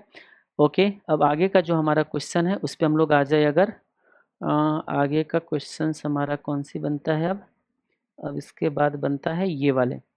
इसमें अगेन मार्जिन के एडजस्टमेंट में मिस्टेक है। देख रहे हो बार बार प्रीमियम डिस्काउंट या मार्जिन का एडजस्टमेंट, प्रीमियम डिस्काउंट मार्जिन का एडजस्टमेंट। ओके, अब इस केस में देखिए क्वेश्चन नंबर 15.1 में क्या कहते हैं। अब क्वेश्चन तो हम नहीं पढ़ रहे हैं, क्वेश्चन आप पढ़ते रहिएगा। इस क्वेश्चन में भी वही, ये जो मार्जिन दे रखा है ना, ये जो 0.1 का है, इसका एडजस्टमेंट में कुछ मिस्टेक है। आपको मैं बता दूं क्वेश्चन का सिचुएशन क्या है। एक एक्सपोर्टर है जो कि अपने बैंक के साथ डील करता है, यानी कि एक एक्सपोर्टर जो है वो अपने बैंक में जाके फॉरवर्ड कॉन्ट्रैक्ट कर लिया करता है, ठीक है। Exporter bill for Swiss franc 1 lakh at 32.4, यानी कि इसने क्या करा है, स्विस फ्रैंक, यानी कि एक एक्सपोर्टर के पास स्विस फ्रैंक आने वाला है, CHF आने वाला है, उसने CHF दे के और इसके बदले क्या लेके आएगा, रुपी लेके आएगा, क्योंकि रुपी करेंसी है इस केस में। तो रुपी जो है 32.40 लेके आने की बात कर लिया है। ओके, और फिर कहते हैं उस केस में कि देखो ये जो बैंक है and covered itself for same delivery in the local interbank market for इतने पे, यानी कि ये जाता है इंटरबैंक मार्केट में, वो बैंक गया इंटरबैंक में और उसने भी एक कॉन्ट्रैक्ट कर लिया कि मैं CHF खरीद के लाऊंगा, कितने रेट पे, 32.42 पे ये कॉन्ट्रैक्ट कर चुका है। अब आगे कहते हैं कि ये जो रेट दिया है ना सिंगापुर मार्केट का, थोड़ा ध्यान से सुनिएगा, ये सिंगापुर मार्केट का है और ये कहता है इन द इंटरबैंक मार्केट। तो क्या सिंगापुर मार्केट इंटरबैंक मार्केट नहीं है क्या? सबसे पहली बात, ये इंटरबैंक यहाँ पे इन डील किया है, यहाँ पे सीधा सिंगापुर मार्केट लिखा है। इंस्टीट्यूट ने भी कुछ एडजस्टमेंट ऐसे ही किया है, ध्यान से रखिएगा। इंस्टीट्यूट ने एडजस्टमेंट क्या किया है, उनका कहना है कि देखो इंटरबैंक मार्केट का रेट तो हमारा सिर्फ ये है। अब यहां सवाल पैदा होता है, देखिए क्या ये चीज, ये जो डील है, देखो दो मार्केट है, एक इंटरबैंक मार्केट है, ठीक है, जहां पे डॉलर को एंड रुपी को कोट किया गया है, और एक आपका सिंगापुर मार्केट है जहां पे आपको डॉलर एंड स्विस फ्रैंक को कोट किया गया है। क्लियर यहां तक? अब यहां क्या सवाल पैदा होता है कि भाई ये जो तुमने मार्जिन का एडजस्टमेंट जो बोला गया है 0.1% से, तो कहां पे मार्जिन की एडजस्टमेंट होगी? क्योंकि क्वेश्चन के अंदर तो कैंसिलेशन के लिए अप्रोच किया गया है, यानी कि इस एक्सपोर्टर ने बैंक को कैंसिलेशन के लिए अप्रोच किया है। ध्यान से सुनिएगा, क्या ये एक्सपोर्टर इन दोनों मार्केट में जाएगा? सबसे पहली बात सोच लीजिएगा आप थोड़ा ध्यान से, भाई वो नहीं जाएगा। एक्सपोर्टर क्यों जाएगा? एक्सपोर्टर तो इनसे डील करेगा ना। कैंसिलेशन में कौन किसके साथ डील करता है बताइएगा आप मुझे? कैंसिलेशन के अंदर ऑपोजिट कॉन्ट्रैक्ट किया जाता है, मतलब कैंसिलेशन के अंदर इनको, एक्सपोर्टर को CHF खरीदना पड़ेगा और इनको रुपी देने की बात करना होगा, यहां पे CHF बाई करेगा। तो आपको पता होगा कैंसिलेशन में तो एक्सपोर्टर वो अपने प्रीवियस बैंक को ही अप्रोच करता है, तो इसी बैंक को अप्रोच करेगा ना। तो जब ये बैंक को अप्रोच करेगा, इसका मतलब ये जो रेट तुम दे रहे हो, ये रेट तो किसको अप्लाई होगा बताइएगा मुझे? ये बैंक जाएगा इस मार्केट में, ये बैंक जाएगा इस मार्केट में। तो जब बैंक जाता है इंटरबैंक में, जब ये बैंक जाएगा इंटरबैंक मार्केट में, तो मार्जिन क्यों अप्लाई होगा बताइए? यहां भी नहीं होगा, और ये बैंक यहां जाएगा तो यहां भी नहीं अप्लाई होगा। तो फिर कौन सी केस में अप्लाई होगा? जब ये बैंक इन दोनों को लेके आ जाएगा, जो उसके रेट एक अप्लाई हुआ, नेट रेट जो अप्लाई हुआ, क्योंकि होगा क्या इसमें देखो, CHF का रुपी में चाहिए रेट, CHF का रुपये में रेट ही नहीं है ना, देख रहे हो आप, इसलिए दोनों रेट को क्रॉस किया जाएगा यहाँ पे। तो ये जो दोनों रेट क्रॉस होके जो एक रिजल्टेंट रेट आएगा उस पे मार्जिन का एडजस्टमेंट होना चाहिए, ठीक है। अब यहाँ कुछ लोग मेरे से ओपिनियन डिफर रख सकता है। ओपिनियन क्यों डिफर रख सकता है? क्योंकि वो बोलेगा कि देखो जी यहाँ पे इंटरबैंक वर्ड लिखा है, यहाँ पे सीधा सिंगापुर मार्केट लिखा है, इंटरबैंक नहीं लिखा है, मतलब ये रिटेल मार्केट है, ये हमारा होलसेल मार्केट है। अरे भाई रिटेल मार्केट है, होलसेल मार्केट है, इसकी तो झमेला ही नहीं है। झमेला तो यह है यहाँ अप्रोच कौन कर रहा है, मुद्दे की बात यह है यहाँ जा कौन रहा है। अगर ये बैंक जाएगा तो भाई रिटेल रहे इंटरबैंक रहे कोई मतलब ही नहीं, उनके लिए तो वही रेट अप्लाई होगा, सिंपल सी बात है। अगर बैंक जाता है रिटेल मार्केट में तो हाँ भाई जो रेट दे रखा है वही अप्लाई होगा, तो सिंपल सी है ना। तो मेरे हिसाब से जो करेक्ट सॉल्यूशन बनना चाहिए उसका ये है कि इन दोनों रेट को पहले क्रॉस करो और जो आता है रिजल्टेंट रेट उस पे मार्जिन एडजस्टमेंट करके देन जाके आप कैंसिलेशन करिए। लेकिन ICAI ने क्या किया है मैं बता दूं, इन्होंने इसमें सिर्फ मार्जिन एडजस्टमेंट कर दिया है, इसमें एडजस्टमेंट नहीं किया है और देन जाके रिजल्टेंट रेट निकाल के कैंसिलेशन करा है, जो कि गलत है। अब गलत तो है, अब ये गलत है तो मेरे ओपिनियन में गलत है। मैं अगेन रिपीट कर रहा हूं, मेरा ओपिनियन यहाँ पे लोगों से डिफर कर सकता है due to this interbank market, लेकिन फिर भी मैंने लॉजिकली एक्सप्लेन कर दिया। जिनको लॉजिक समझ आता है वेल एंड गुड, नहीं समझ आता है तो सॉल्यूशन याद करके जाइए, खत्म हो गई बात, ज्यादा क्यों दिमाग लगाना है। इंस्टीट्यूट ने क्या किया है, डॉलर एंड रुपी वाले जो स्पॉट रेट है, ये देखो डॉलर एंड रुपी वाले जो स्पॉट रेट है उसमें जाके उन्होंने एक्सचेंज मार्जिन का एडजस्टमेंट कर लिया, ठीक है। और जो बाकी जो स्विस फ्रैंक और डॉलर के रेट में है यहाँ पे देखिए दूर दूर तक कहीं भी उसने एक्सचेंज रेट मार्जिन का एडजस्टमेंट नहीं किया। दूसरा, ये जो राउंडिंग ऑफ कर रहे हैं ना, ये राउंडिंग ऑफ बिना बोले हुए किया हुआ भी ये मिस्टेक है। अरे भाई साहब जब तुमने बोला नहीं तो मैं राउंडिंग ऑफ क्यों करूं। अब कुछ लोग बोलेंगे यहाँ पे आ जाएगा, कुछ लोग जो है ना जो आज तक मार्केट की शक्ल नहीं देखा वो आ जाएगा यहाँ पे राउंडिंग ऑफ की रूल बताने के लिए। अरे भाई साहब कि देखो 0.0025 की राउंडिंग ऑफ होता है, फेडई ने लिखा है। अरे फेडई ने क्या लिखा है, जाइए एक्सचेंज के अंदर, वहां पे 25 पिप की टिक साइज चलता है। अब टिक साइज भी नहीं पता होगा कुछ लोगों को, तो हम क्या करें? क्या आज तक इंस्टीट्यूट ने हर क्वेश्चन के अंदर राउंडिंग ऑफ किया है क्या? जब हर क्वेश्चन के अंदर राउंडिंग ऑफ नहीं किया तो हम यहाँ क्या करेंगे? कुछ लोग आ जाते हैं यहाँ पे एक्सचेंज रेट के राउंडिंग ऑफ का भी रूल बनाने लग जाता है कि देखो बेटे 2 एक्सचेंज रेट होना चाहिए, 6 कर एक्सचेंज रेट होना चाहिए, 6 डिजिट में, डेसिमल के बाद 6 डिजिट में है तो 6 डिजिट में लेंगे। शायद उसने कभी देखा ही नहीं है। एक डेसिमल के बाद रिटेलर के साथ जो रेट अप्लाई होता है डेसिमल के बाद 2 डिजिट में, और जो मार्केट में इंटरबैंक में रेट अप्लाई होता है डेसिमल के बाद 4 डिजिट में, आज तक कोई एक्सचेंज रेट मिलेगा ही नहीं जहां पे डेसिमल के बाद 6 डिजिट मिले आपको, याद रखिएगा। एक दो क्वेश्चन में कोई बेतुका कोई रेफरेंस बुक के अंदर अगर बना दिया तो बात अलग है, ऑफिशियली रेट कभी 6 डिजिट में कोट होता ही नहीं, 4 ही डिजिट होता है। जब क्वेश्चन के अंदर कहीं पे भी आपको राउंडिंग ऑफ की डिस्कशन ना किया जाए तो मेरे हिसाब से राउंडिंग ऑफ करके मत जाइएगा, तो फिर अगेन रहा सवाल कि फिर हमारा आंसर डिफर करेगा। अब डिफर करेगा तो करेगा, अब यहाँ तो कुछ नहीं कर सकते, मैंने पहले ही बोला है अप्रोप्रिएट सॉल्यूशन, मार्क्स मिले ना मिले छोड़ो, अप्रोप्रिएट सॉल्यूशन दे के आइए। ये राउंडिंग अप भी नहीं होना चाहिए और यहाँ पे भी मार्जिन एडजस्ट नहीं होना चाहिए, और लास्ट में जाके आपका मार्जिन एडजस्टमेंट होना चाहिए। ये मेरा अपना ओपिनियन है, अगर कोई मेरे से अग्री करते हो तो आप करते हो, नहीं करते हो तो भी एक बार कमेंट में जरूर लिख के दीजिए आप, ठीक है, कि हाँ इस पॉइंट पे मैं आपसे डिफर करता हूँ, ICAI सही है। चलिए, तो ये हमारा क्वेश्चन नंबर 15.1 भी हो जाता है। उसके बाद जो अगला क्वेश्चन आता है 17 का भी, ये हमें कुछ नहीं करना है, ये ICAI के पार्ट पे है कि भाई तुम अपना सिस्टमेटिक इसको करेक्ट कर लो। ये जो तुम एक्सचेंज रेट दे रखे हो ना, तो ये एक्सचेंज रेट गलत है, थोड़ा सा शर्म करो। कोई अगर दूसरे इंस्टीट्यूट वाले देख लेगा तो वो आपको मजाक बनाएंगे कि भाई ये क्या एक्सचेंज रेट लिख के दे रखे हो, आस्क रेट पहले कभी नहीं कोट होता है, बिड रेट आपको पहले कोट किया जाता है, तो इसको करेक्शन करना चाहिए, ये ICAI को करना चाहिए, हमें नहीं करना चाहिए, सिंपल सी बात है। लेकिन हाँ, आप जरूर एग्जाम में जाते हो तो इस रेट को थोड़ा नजर डाल के आइएगा। हमेशा एक्सचेंज रेट दिया जाता है ना, एक बार जरूर नजर डालना है कि पहला छोटा होना चाहिए, बाद वाले बड़ा होना चाहिए, ये छोटा होना चाहिए, बड़ा होना चाहिए। अगर कहीं पे गलती से ये छोटा दिख जाए तो समझ जाइएगा ये आस्क रेट है और ये रेट आपको अप्लाई करना है, तो इसमें भी आपका मिस्टेक हो सकता है। तो बट ये तो आपको आदत अभी से डालना होगा, एकदम से एग्जामिनेशन में ये आदत तो बनेगा नहीं कि एक बार एक्सचेंज रेट को चेक कर ले कि एक्सचेंज रेट भी गलत हो सकता है। तो ये ICAI के पार्ट की फॉल्ट है, हमें इस पर कुछ नहीं करना है। हमें अगर एग्जाम में क्वेश्चन आता है तो इसको हमें आस्क रेट अज्यूम करके क्वेश्चन को सॉल्व करना है। इसी के साथ ये क्वेश्चन भी हमारा निपट जाता है। उसके बाद आगे आता है ये क्वेश्चन जो कि आफ्टर ड्यू डेट का कैंसिलेशन है, फेट ऑफ फॉरवर्ड कॉन्ट्रैक्ट का। इसमें हमें कुछ नहीं करना है, अगेन बात कर रहा हूँ, इसमें हमें कुछ नहीं करना है। इसमें जो भी कुछ करना है ICAI को करना है। क्या करना है मैं बता दूं, ये जो बार बार आप स्पॉट रेट लिख के देते हो ना, एक भी क्वेश्चन के अंदर ये स्पॉट रेट नहीं है, सारे फॉरवर्ड रेट है। अरे भाई फॉरवर्ड लिख के दो। वैसे ये दूसरी बात है कि स्टूडेंट ने जो है ना वो डाइजेस्ट कर चुका है, वो लिखा होता है स्पॉट और समझ के चलता है कि फॉरवर्ड है। अरे जब स्टूडेंट सब लोग समझ ही रहे कि ये फॉरवर्ड है तो इसको स्पॉट क्यों लिख के दे रहे हो? हर क्वेश्चन के अंदर आप स्पॉट लिख के दे रहे हो, ये सब कम से कम करेक्शन करके फॉरवर्ड तो लिख दो। आज तक कोई बोलने वाला नहीं, चलो हम लोग सब लोग बोलना क्या है भाई इसमें? तो ये तो अपेरेंटली दिख रहा है कि ये फॉरवर्ड रेट है, स्पॉट रेट नहीं हो सकता है। और अगर स्पॉट रेट होगा तो ये एक्सचेंज रेट ना इंटरप्रेट ही नहीं होगा।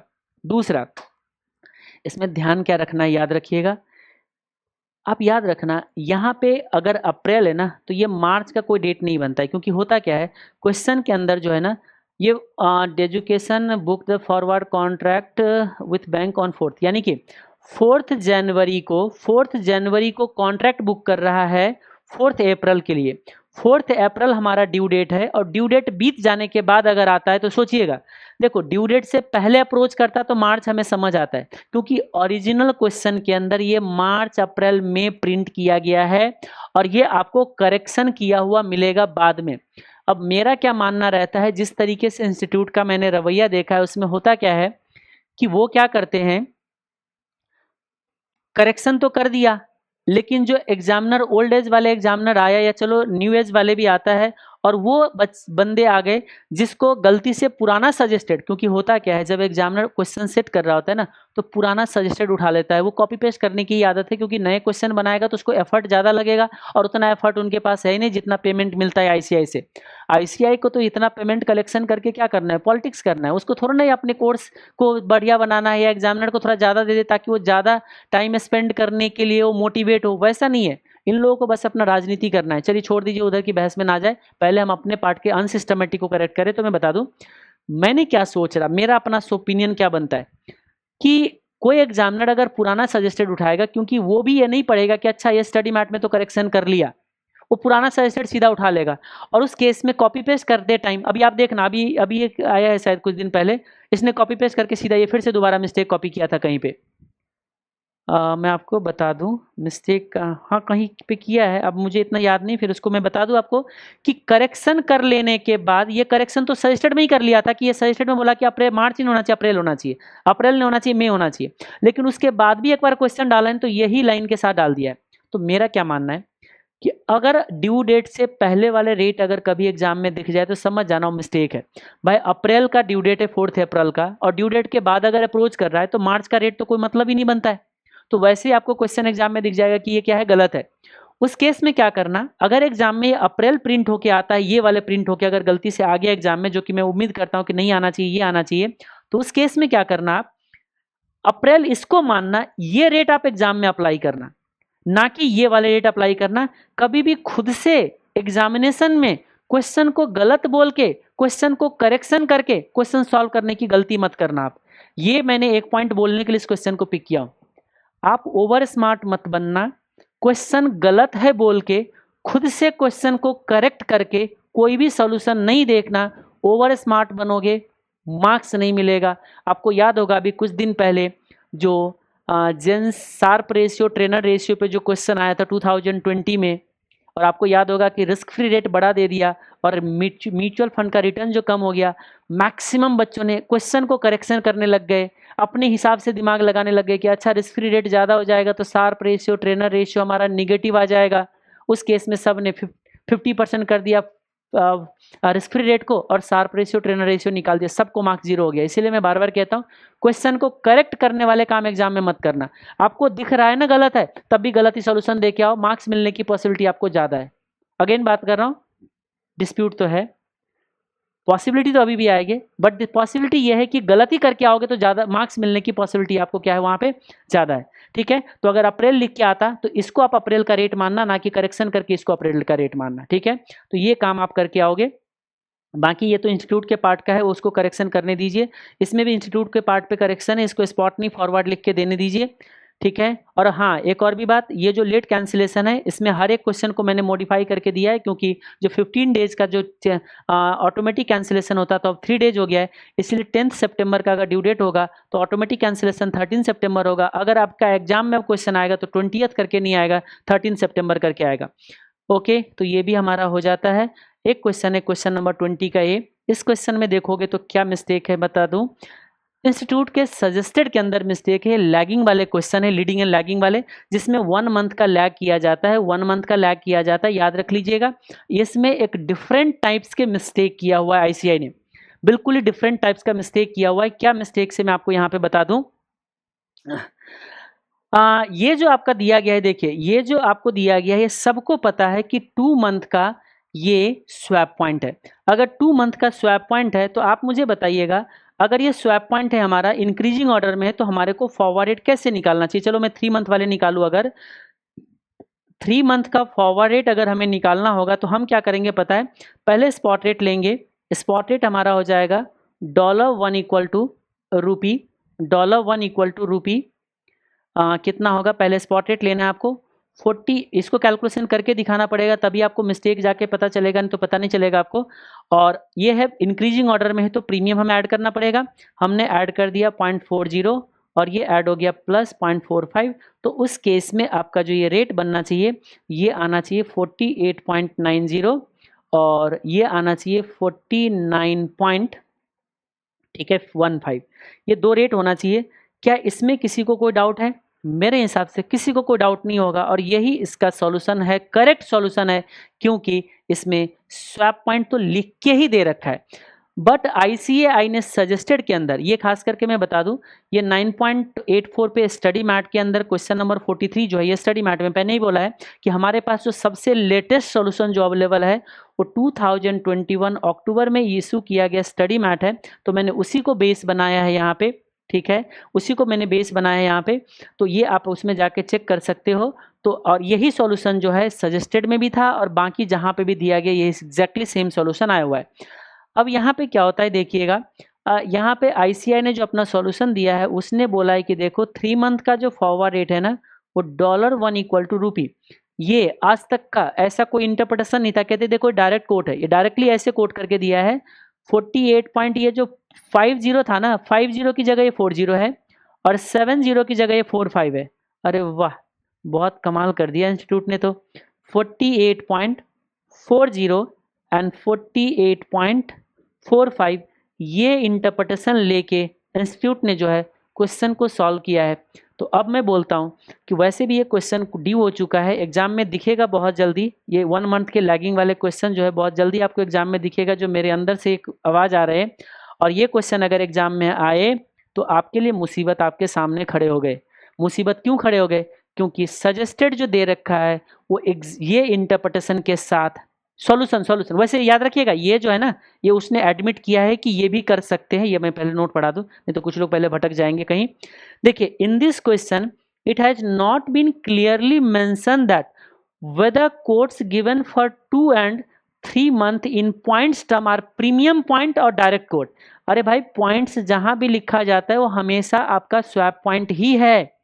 अब इसमें ओपिनियन क्यों बदल रहे हो आप अभी यहाँ आके? क्लियर नहीं है कि प्रीमियम है या नहीं है।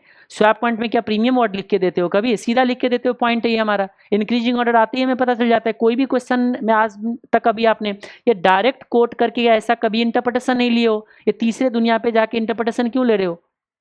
तीसरे दुनिया का इंटरप्रिटेशन नहीं है। तो कहते हैं कि but although above solution is based on the assumption that these are direct quote. Direct quote का मतलब क्या हो गया कि हमने डायरेक्टली बोल दिया कि ये देखो 40 का मतलब डेसिमल के बाद 40, 45 का मतलब डेसिमल के बाद 50। हमने इस तरीके से क्वेश्चन को सॉल्व किया। ये देखो यहाँ पे देखो 3 मंथ का फॉरवर्ड रेट लिया होगा, 3 मंथ का फॉरवर्ड रेट देखो 48.45 लिया है। देखो 48.45 आस्क रेट लिया ना उसने, तो ये लिया है जो कि गलत है। तो वही बोल रहा है कि हमने ऊपर although above solution is based on the assumption that these are the direct quote but students can also consider them as premium point, यानी कि स्टूडेंट जो है ये भी कर सकता है। लेकिन भाई साहब मैं आपको बता दूं, ये तो तुमने नोट में लिख के दिया ना, और मैं ये गारंटी के साथ लिख के देता हूं कि वो तुम्हारे जो अनपढ़ अंधे एग्जामिनर जो है, अगर ये क्वेश्चन एग्जाम में आया और स्टूडेंट ने अगर ये सॉल्यूशन करके दिया नोट में लिखे हुए होने के बावजूद भी, उस अंधे को नहीं दिखेगा आपके एग्जामिनेशन के अंदर। और वो क्या करेगा? वो तो इसके बेसिस पे सॉल्यूशन ढूंढेगा, आंसर नहीं मिलेगा, कट कट कर देगा, नींद में रहता है वो। तो अब यहाँ पे इस क्वेश्चन के अंदर डिस्प्यूट अगेन आ गया। अब मुझे ये नहीं, और ये ऐसा भी हो सकता है कि ये क्वेश्चन अगर आपके एग्जाम में अभी रिपीट हो जाए तो ऐसा भी हो सकता है इसके जो सॉल्यूशन देगा, क्या पता आईसीएआई नए सजेस्टेड इसके थ्रू दे दे, क्योंकि ये ज़्यादा लॉजिकल बनता है। तो अगेन यही बात है, ये क्वेश्चन आपका फुल ऑफ रिस्क है एग्जामिनेशन के पॉइंट ऑफ व्यू से कि आपको मार्क्स मिलेगा या नहीं मिलेगा। अब यहाँ तो हम नहीं बोल सकते कि आप 2 सॉल्यूशन दीजिए, क्योंकि यहाँ 2 सॉल्यूशन नहीं दे पाओगे, क्योंकि 2 सॉल्यूशन देने के लिए 10-10 मिनट का आपको 20 मिनट जो इसी क्वेश्चन में स्पेंड करना पड़ेगा। तो मैं आपको जैसे पहले भी बोल रखा है, जब हमें लगता है कि हम 2 सॉल्यूशन नहीं दे सकते हैं लेकिन हमें पता है कि डिस्प्यूटेड है, तो आप एप्रोप्रिएट सॉल्यूशन के साथ जाइए। वैसे मैं बता दूं, अभी तक जितने भी फैकल्टी है मेरे हिसाब से सब ने इसी के बेसिस पे अपना सॉल्यूशन दिया है, क्योंकि सब चाहता है हम बच्चे को कंफर्टेबल बना के चले, हर एक क्वेश्चन को हम रट्टा ना लगाए। अब होगा कुछ फैकल्टी अगर इस तरीके से रट्टा लगा दिया हो तो बात अलग है। तो मैं तो अभी भी बोलूँगा इसके बेसिस पे आप सॉल्यूशन दीजिएगा, जो हम लोगों ने क्लास में भी किया है इसके बेसिस पे किया है। मार्क्स मिले ना मिले ऊपर वाले के भरोसे छोड़ दीजिए, और वैसे भी 10 से 15 मार्क्स ही ऐसे अनफेयर होगा भी तो, क्योंकि बाकी तो नहीं होगा। तो फिर भी हम इसी तरीके से हम आपको सजेस्ट करेंगे, दूसरा कोई मेरे पास अभी फ़िलहाल उपाय नहीं है। ये है क्वेश्चन नंबर 21B। इसके अंदर डिस्प्यूट क्या है मैं बता दूं। डिस्प्यूट क्या है, इंस्टीट्यूट ने जो सॉल्यूशन दिया है वो सॉल्यूशन उसका करेक्ट नहीं है। उसने जो बोला है, क्या कोई हमारा पोजीशन जो है, एक्सपोजर जो है क्या ऑफसेट हो रहा है। आईसीएआई का मानना है कि देखो हमारा पाउंड करेंसी का पोजीशन जो है ऑफसेट हो रहा है। अगेन ये जो है question number 10 of study mat है। स्टडी मैट का स्क्रीनशॉट मैंने लेके रखा है आप लोगों को, ताकि थोड़ा टाइम कम हो। देख रहे हो आप, सामने सामने रख दिया ताकि हमारा टाइम जो होता है सेव हो जाए। इंस्टीट्यूट ने क्या बोला इस क्वेश्चन के अंदर कि देखो हमारा जो है पाउंड का जो एक्सपोजर है ना, कौन सी एक्सपोजर ऑफसेट हो रहा है, मतलब यहाँ क्या हो रहा है, एक रिसीवेबल है एक पेएबल है और करेंसी फ्लक्चुएट हो रहा है। एक्सपोजर निकालना है यानी कि रिस्क निकालना है। तो यहाँ क्या है, जितने का आपका करेंसी में या तो इनफ्लो या तो आउटफ्लो है, या तो करेंसी अप्रिसिएट हो रहा है या करेंसी आपका डेप्रिसिएट हो रहा है, दो ही चीज़ है। तो अब इस केस में क्या है, इंस्टीट्यूट कह रहा है कि जापानीज येन का पोजीशन ऑफसेट हो रहा है बाय बेटर फॉरवर्ड रेट। वैसे मैं बता दूं क्वेश्चन के अंदर यहाँ पे आपको ये जितने भी है ना सारे के सारे गेन है। जापानीज येन के केस में क्या होता है, जापानीज येन के केस में आपका एक बाकी सब में आपका इनफ्लो होता है। ये देखो यार, देखो बाकी सारे करेंसी में इनफ्लो होता है, जापानीज येन में आपका आउटफ्लो होता है। तो होता क्या है, एक्सचेंज रेट के साथ देखने जाओगे ना तो यहाँ आउटफ्लो होता है तो वहाँ पे एक्सचेंज रेट कम हो जाता है, सस्ता हो जाता है, और जहाँ पे इनफ्लो होता है वहाँ पे एक्सचेंज रेट आपका बढ़ जाता है। तो इनफ्लो होता है प्रीमियम अप्रिसिएट हो जाता है गेन, आउटफ्लो होता है एक्सचेंज रेट घट जाता है तब भी गेन। तो एक तरीके से देखा जाए तो सिर्फ जापानीज येन का पोजीशन ऑफसेट नहीं हो रहा है, यहाँ पे ऑल 5 एक्सचेंज रेट का पोजीशन ऑफसेट हो रहा है। तो मैंने जो आपको अपना सॉल्यूशन दिया है उसके अंदर आप जाके चेक करोगे तो मैंने जो दे रखा होगा यहाँ पे, कौन सी क्वेश्चन है ये, question number 21B। Question number 21B पे अगर हम लोग चले, क्वेश्चन नंबर 21B पे अगर हम लोग जाएं तो हमने यहाँ पे क्या लिखा है, मैं अपने सॉल्यूशन के अंदर, net position in all currencies are offset by better forward rate. सारे एक्सचेंज रेट का बेटर फॉरवर्ड रेट से हो रहा है, ना कि ओनली जापानीज येन का हो रहा है। तो इसमें तो ज़्यादा टाइम नहीं लगेगा, दोनों चीज़ लिख के दे दीजिएगा। वैसे मैं बता दूं कि ये क्वेश्चन देख रहे हो सीएमए में भी कितने बार आया हुआ है, सीए में 1 बार आया हुआ है। तो सीएमए इंस्टीट्यूट ने जो अपना सॉल्यूशन दिया है वो ये वाले सॉल्यूशन दिया है, कहते हैं सारे करेंसी का पोजीशन ऑफसेट हो रहा है बेटर फॉरवर्ड रेट से, जबकि आईसीआई का मानना है कि नहीं, हमारा सिर्फ net position better forward rate से ऑफसेट हो रहा है। जबकि देखा जाए तो सारे के सारे पोजीशन बेटर फॉरवर्ड रेट से ऑफसेट हो रहा है, तभी गेन जा रहा है। तो इस चीज़ों को ध्यान रखिएगा, और एग्जाम में अगर क्वेश्चन आएगा तो आप दोनों आंसर दे देना, जापानीज येन दे देना और ऑल्टरनेटिवली ऑल करेंसी का भी ऑफसेट हो रहा है ये भी बता देना। इसी के साथ जो होता है हमारा फॉरेन एक्सचेंज का जो डिस्प्यूटेड क्वेश्चन है वो हमारा खत्म हो जाता है। और हम आते म्यूचुअल फंड चैप्टर पे। म्यूचुअल फंड का भी कुछ क्वेश्चंस है जिसमें थोड़ा बहुत का डिस्प्यूट नज़र आएगा, उसको हम लोग देखिए कैसे हैंडल करने हैं। यह क्वेश्चन नंबर 5 का बी मेरे बुक का। बाकी आप लोग को अगर वेरीफाई करना है तो यहाँ से आप देख सकते हो, किसी भी अटेम्प्ट में चले जाओ, और इवन आपको स्टडी मैट में भी मिल जाएगा। स्टडी मैट में आपको सनमून म्यूचुअल फंड करके सर्च करोगे आपको मिल जाएंगे। इस क्वेश्चन में मेनली जो दिक्कत है ना, वो शॉर्ट टर्म का जो कैपिटल गेन है ना उसके कैलकुलेशन के अंदर मिस्टेक है। अब इसके इंस्टीट्यूट ने, मैं अभी स्टडी मैट देख रहा था, इंस्टीट्यूट ने तो अपने ही सॉल्यूशन के अंदर 3-3 ओपिनियन डाल रखा है। अब 3-3 ओपिनियन डालोगे तो हम एग्जाम में कौन सी ओपिनियन को यूज करें, किस ओपिनियन के साथ हम जाए, तो ये जो है ये मुसीबत आपके लिए खड़े हैं इस क्वेश्चन के अंदर।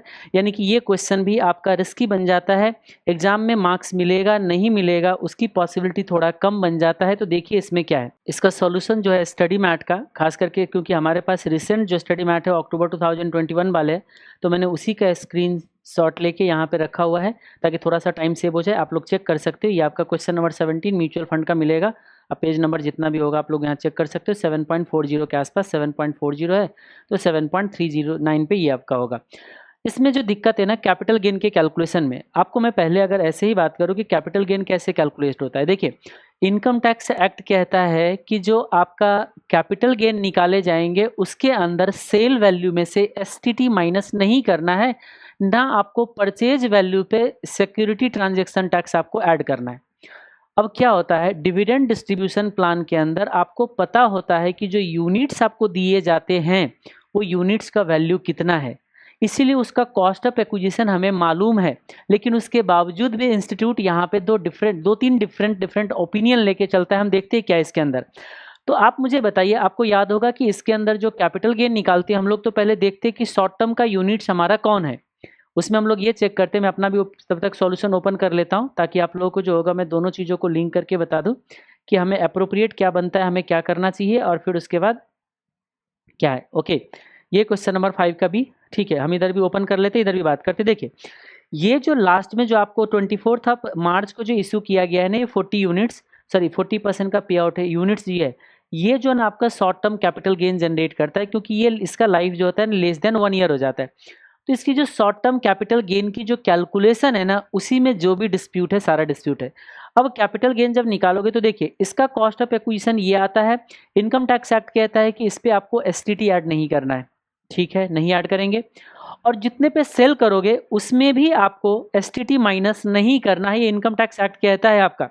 जाके आप अगर पढ़ना चाहो तो पढ़ लीजिए, आपको समझ आ जाएगा।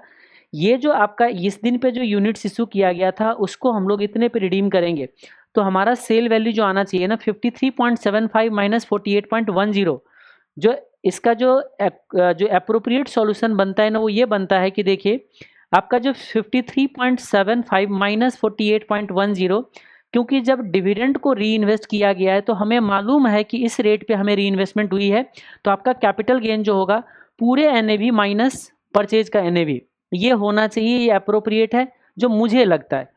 अगर आप लोग डिफर करते हो मेरे ओपिनियन से तो आप लोग कमेंट करके मुझे बता सकते हो। ओके, तो ये देखिए ये होना चाहिए, और इतना यूनिट्स का 10% से कॉस्ट कैपिटल गेन, तो ये हमारा शॉर्ट टर्म कैपिटल गेन पे इतने का टैक्स हमारा बनना चाहिए।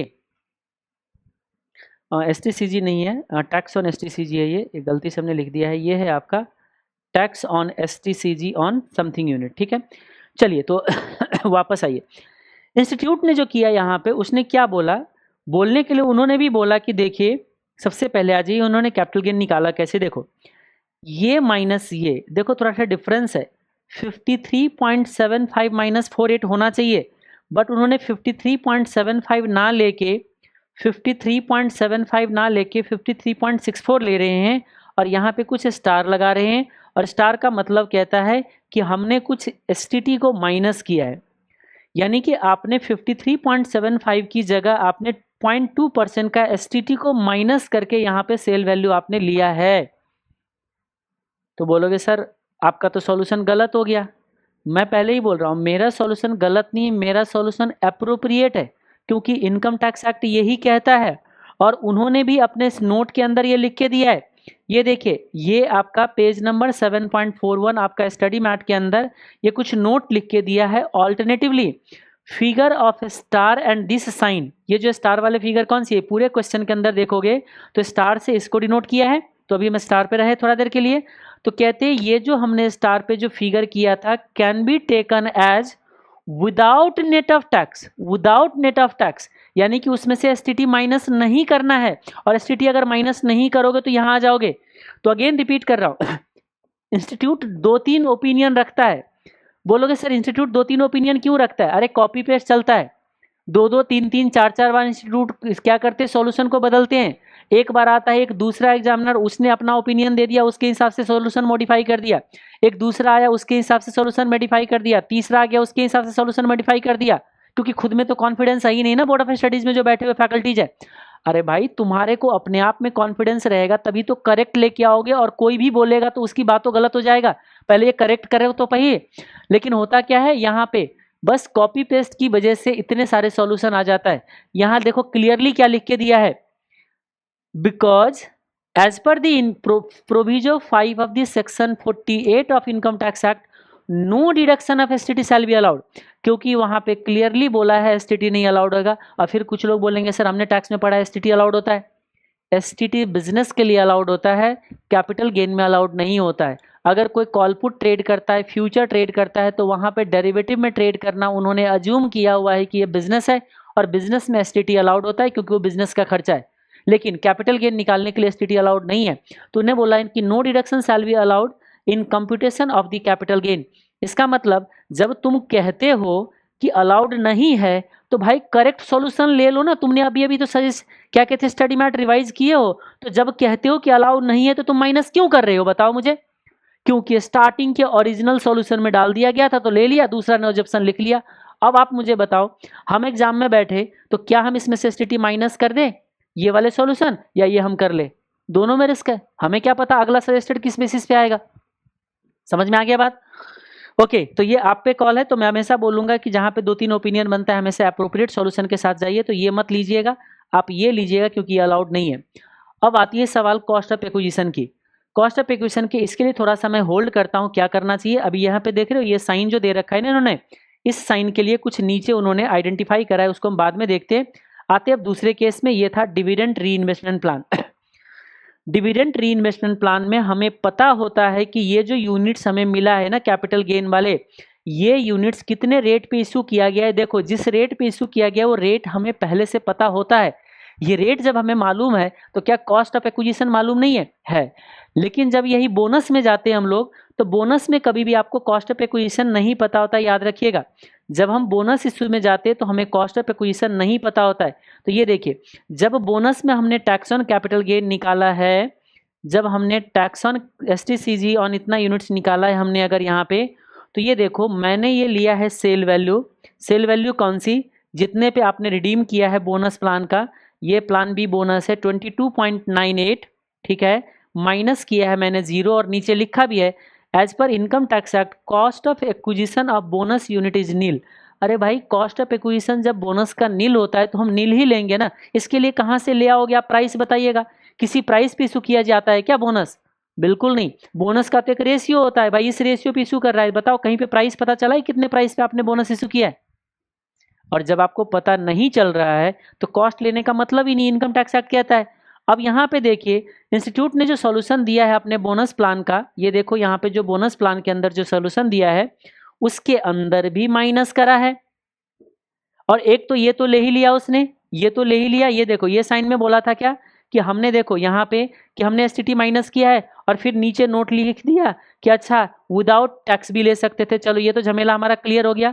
अप्रोप्रिएट ये लेना नहीं है, अप्रोप्रिएट इसको हटा के ये लेना है। तो हमने अपने सॉल्यूशन के अंदर जो है अप्रोप्रिएट ले लिया। अब अगर आगे बढ़े इसमें तो ये देखिए ये जो है कॉस्ट ऑफ एक्विजिशन इसलिए 19.95 लिया, 19.95 कॉस्ट ऑफ एक्विजिशन। फिर आगे कहते हैं this value can also be taken as 0। भाई कैन ऑल्सो भी नहीं, तुम्हें 0 ही लेना चाहिए क्योंकि ये बोनस यूनिट है। सुधर जाओ सुधर जाओ, बोर्ड ऑफ स्टडीज में को बैठे हो समझ जाओ। अरे कम से कम इनकम टैक्स को तो प्रोविजन को इनकॉर्पोरेट कर लो, नोट लिखने से नहीं हो जाएगा। प्रॉपर सॉल्यूशन दो उसको। कुछ लोग बोलेंगे हमने लिख के तो दिया नोट, अरे तुम्हारे उस अंधे एग्जामिनर को नहीं पता ये नोट लिखा हुआ है। जब सजेस्टेड दोगे ना उसको इसके बेसिस पे, वो सीधा ये मैचिंग कराएगा, ये मैचिंग कराएगा। और वो जब स्टूडेंट सजेस्टेड देंगे जो अपना आंसर निकालेंगे ना, ये वैल्यू मैच नहीं करेगा तो तुम्हारे वो अंधे एग्जामिनर उसमें कट कर रहे हैं। या तो उस अंधे एग्जामिनर पे कुछ एक्शन लो, वो तो ले नहीं सकते हो। और यहाँ पे नोट दे के आप कह रहे हो कि हमने सॉल्यूशन दे दिया। मेरे हिसाब से तो ये अप्रोप्रिएट नहीं है, ये आपको लिख के नहीं देना चाहिए, यहाँ पे ही आपको 0 लेना चाहिए। अब आइए वापस, इसका मतलब यानी कि हमारे सॉल्यूशन को ये लाइन यहाँ सपोर्ट कर रहा है और ये नीचे वाले जो नोट है ये हमारे सॉल्यूशन को सपोर्ट कर रहा है। अब मुझे बताइए भाई तुमने डिविडेंड डिस्ट्रीब्यूशन प्लान में यहाँ पे क्यों लिखा कि इसको ले सकते हैं 0? बताइएगा। भाई इतना भी अंधे हो क्या, कॉपी पेस्ट कर रहे हो? डिविडेंड डिस्ट्रीब्यूशन प्लान में डिविडेंड के बदले अमाउंट पता होता है, किसके बदले यूनिट्स दिया जा रहा है। जब अमाउंट हमें पता है कितने रेट पे हमें यूनिट्स दिया गया, तो कॉस्ट ऑफ एक्विजिशन हमें कैसे नहीं पता है? अगर वो यूनिट्स नहीं देते तो मुझे डिविडेंड देते, और वो डिविडेंड मुझे जिस अमाउंट का देते उतना ही तो अमाउंट हमारा कॉस्ट ऑफ एक्विजिशन होगा। डिविडेंड रीइन्वेस्टमेंट प्लान में कॉस्ट ऑफ एक्विजिशन होता है, उसमें नील नहीं लेना चाहिए, जो मेरा अपना ओपिनियन है। अगर मेरे ओपिनियन से कोई डिफर करते हो तो ठीक है, आपके सामने सॉल्यूशन है, मैंने बता दिया, आप करके आ जाइए। अगेन रिपीट कर रहा हूँ, इसमें बहुत सारे इफ एंड बट लगा रखा है नोट्स के अंदर। मेरे ओपिनियन ये है कि ये अप्रोप्रिएट सॉल्यूशन आप दीजिए। आपको अगर लगता है ठीक है तो करिए, नहीं तो आप जैसे करना चाहो वैसे कर सकते हो, आप फ्री हो। हम इस पर ज़्यादा बहस अब ना करें, अब आगे बढ़ते। अगला क्वेश्चन एग्जैक्टली सेम ऐसा ही क्वेश्चन है, क्वेश्चन नंबर 5.1 बिल्कुल सेम है। बस इसमें थोड़ा डिफरेंस क्या है कि इसमें वो वाले क्वेश्चन जो था ना, इसमें आपका जो लाइफ बनता है ना 124 मंथ जाता है। मुझे याद है बहुत बार क्वेश्चन सॉल्व किया हुआ है, तो इसकी लाइफ 124 मंथ जाता है। इसीलिए जब हम लोग रिटर्न निकालते हैं ना, यहाँ पे जब एनुअल रिटर्न निकालते तो सीधा सिंपल एवरेज रिटर्न निकाल के दे देते हैं, 124 मंथ को एनुअलाइज करके यहाँ पे कैलकुलेशन करके दे देते हैं। लेकिन जो इंस्टीट्यूट ने इस क्वेश्चन के अंदर क्या किया है, यहाँ पे जो लाइफ जो जाता है ना, यहाँ पे होल नंबर आता है। ठीक है, यहाँ पे लाइफ क्या आता है, होल नंबर आता है, जिसकी वजह से इंस्टीट्यूट ने अपने सॉल्यूशन के अंदर एक ऑल्टरनेटिव सॉल्यूशन डाल रखा है, एक ऑल्टरनेटिव सॉल्यूशन डाल रखा है, जिसमें उन्होंने कंपाउंडेड रिटर्न निकाला है। और मैंने पहले भी बोला था, अब कुछ लोग ये मत बोलना कि आईआरआर मेथड को यूज करा है। ठीक है, आईआरआर मेथड वर्ड यूज का है, खास करके इंटरपोलेशन है। आईआरआर मेथड इसलिए यूज करते हैं क्योंकि कॉलगेट को भी कुछ लोग गाँव में जो होते हैं ना, रिमोट लोकेशन में, पेस्ट का मतलब कॉलगेट। अभी भी देखते हो अनपढ़ लोग कहते हैं कि जीरोक्स करा के ले आओ। जीरोक्स नहीं है, फोटो कॉपी है। जीरोक्स मशीन पे किया जा रहा है, लेकिन मशीन इतना पॉपुलर हो गया कि जीरोक्स का मतलब फोटोकॉपी हो जाता है। एग्जैक्टली वैसे ही है। आईआरआर मेथड कुछ नहीं होता है, वो इंटरपोलेशन मेथड होता है। इंटरपोलेशन मेथड आईआरआर में यूज होता है, लेकिन आईआरआर इतना पॉपुलर हो गया कि आईसीआई भी आईआरआर मेथड लिखने लग गया।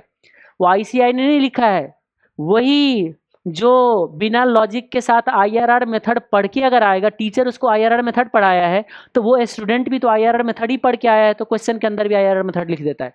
तो इसलिए मैंने पहले ही बोल रखा है, मेथड का नाम इंटरपोलेशन है, आप आईआरआर भी लिख दोगे तो चल जाएगा, जैसे पेस्ट को कॉलगेट भी बताता है। ओके, आइए वापस।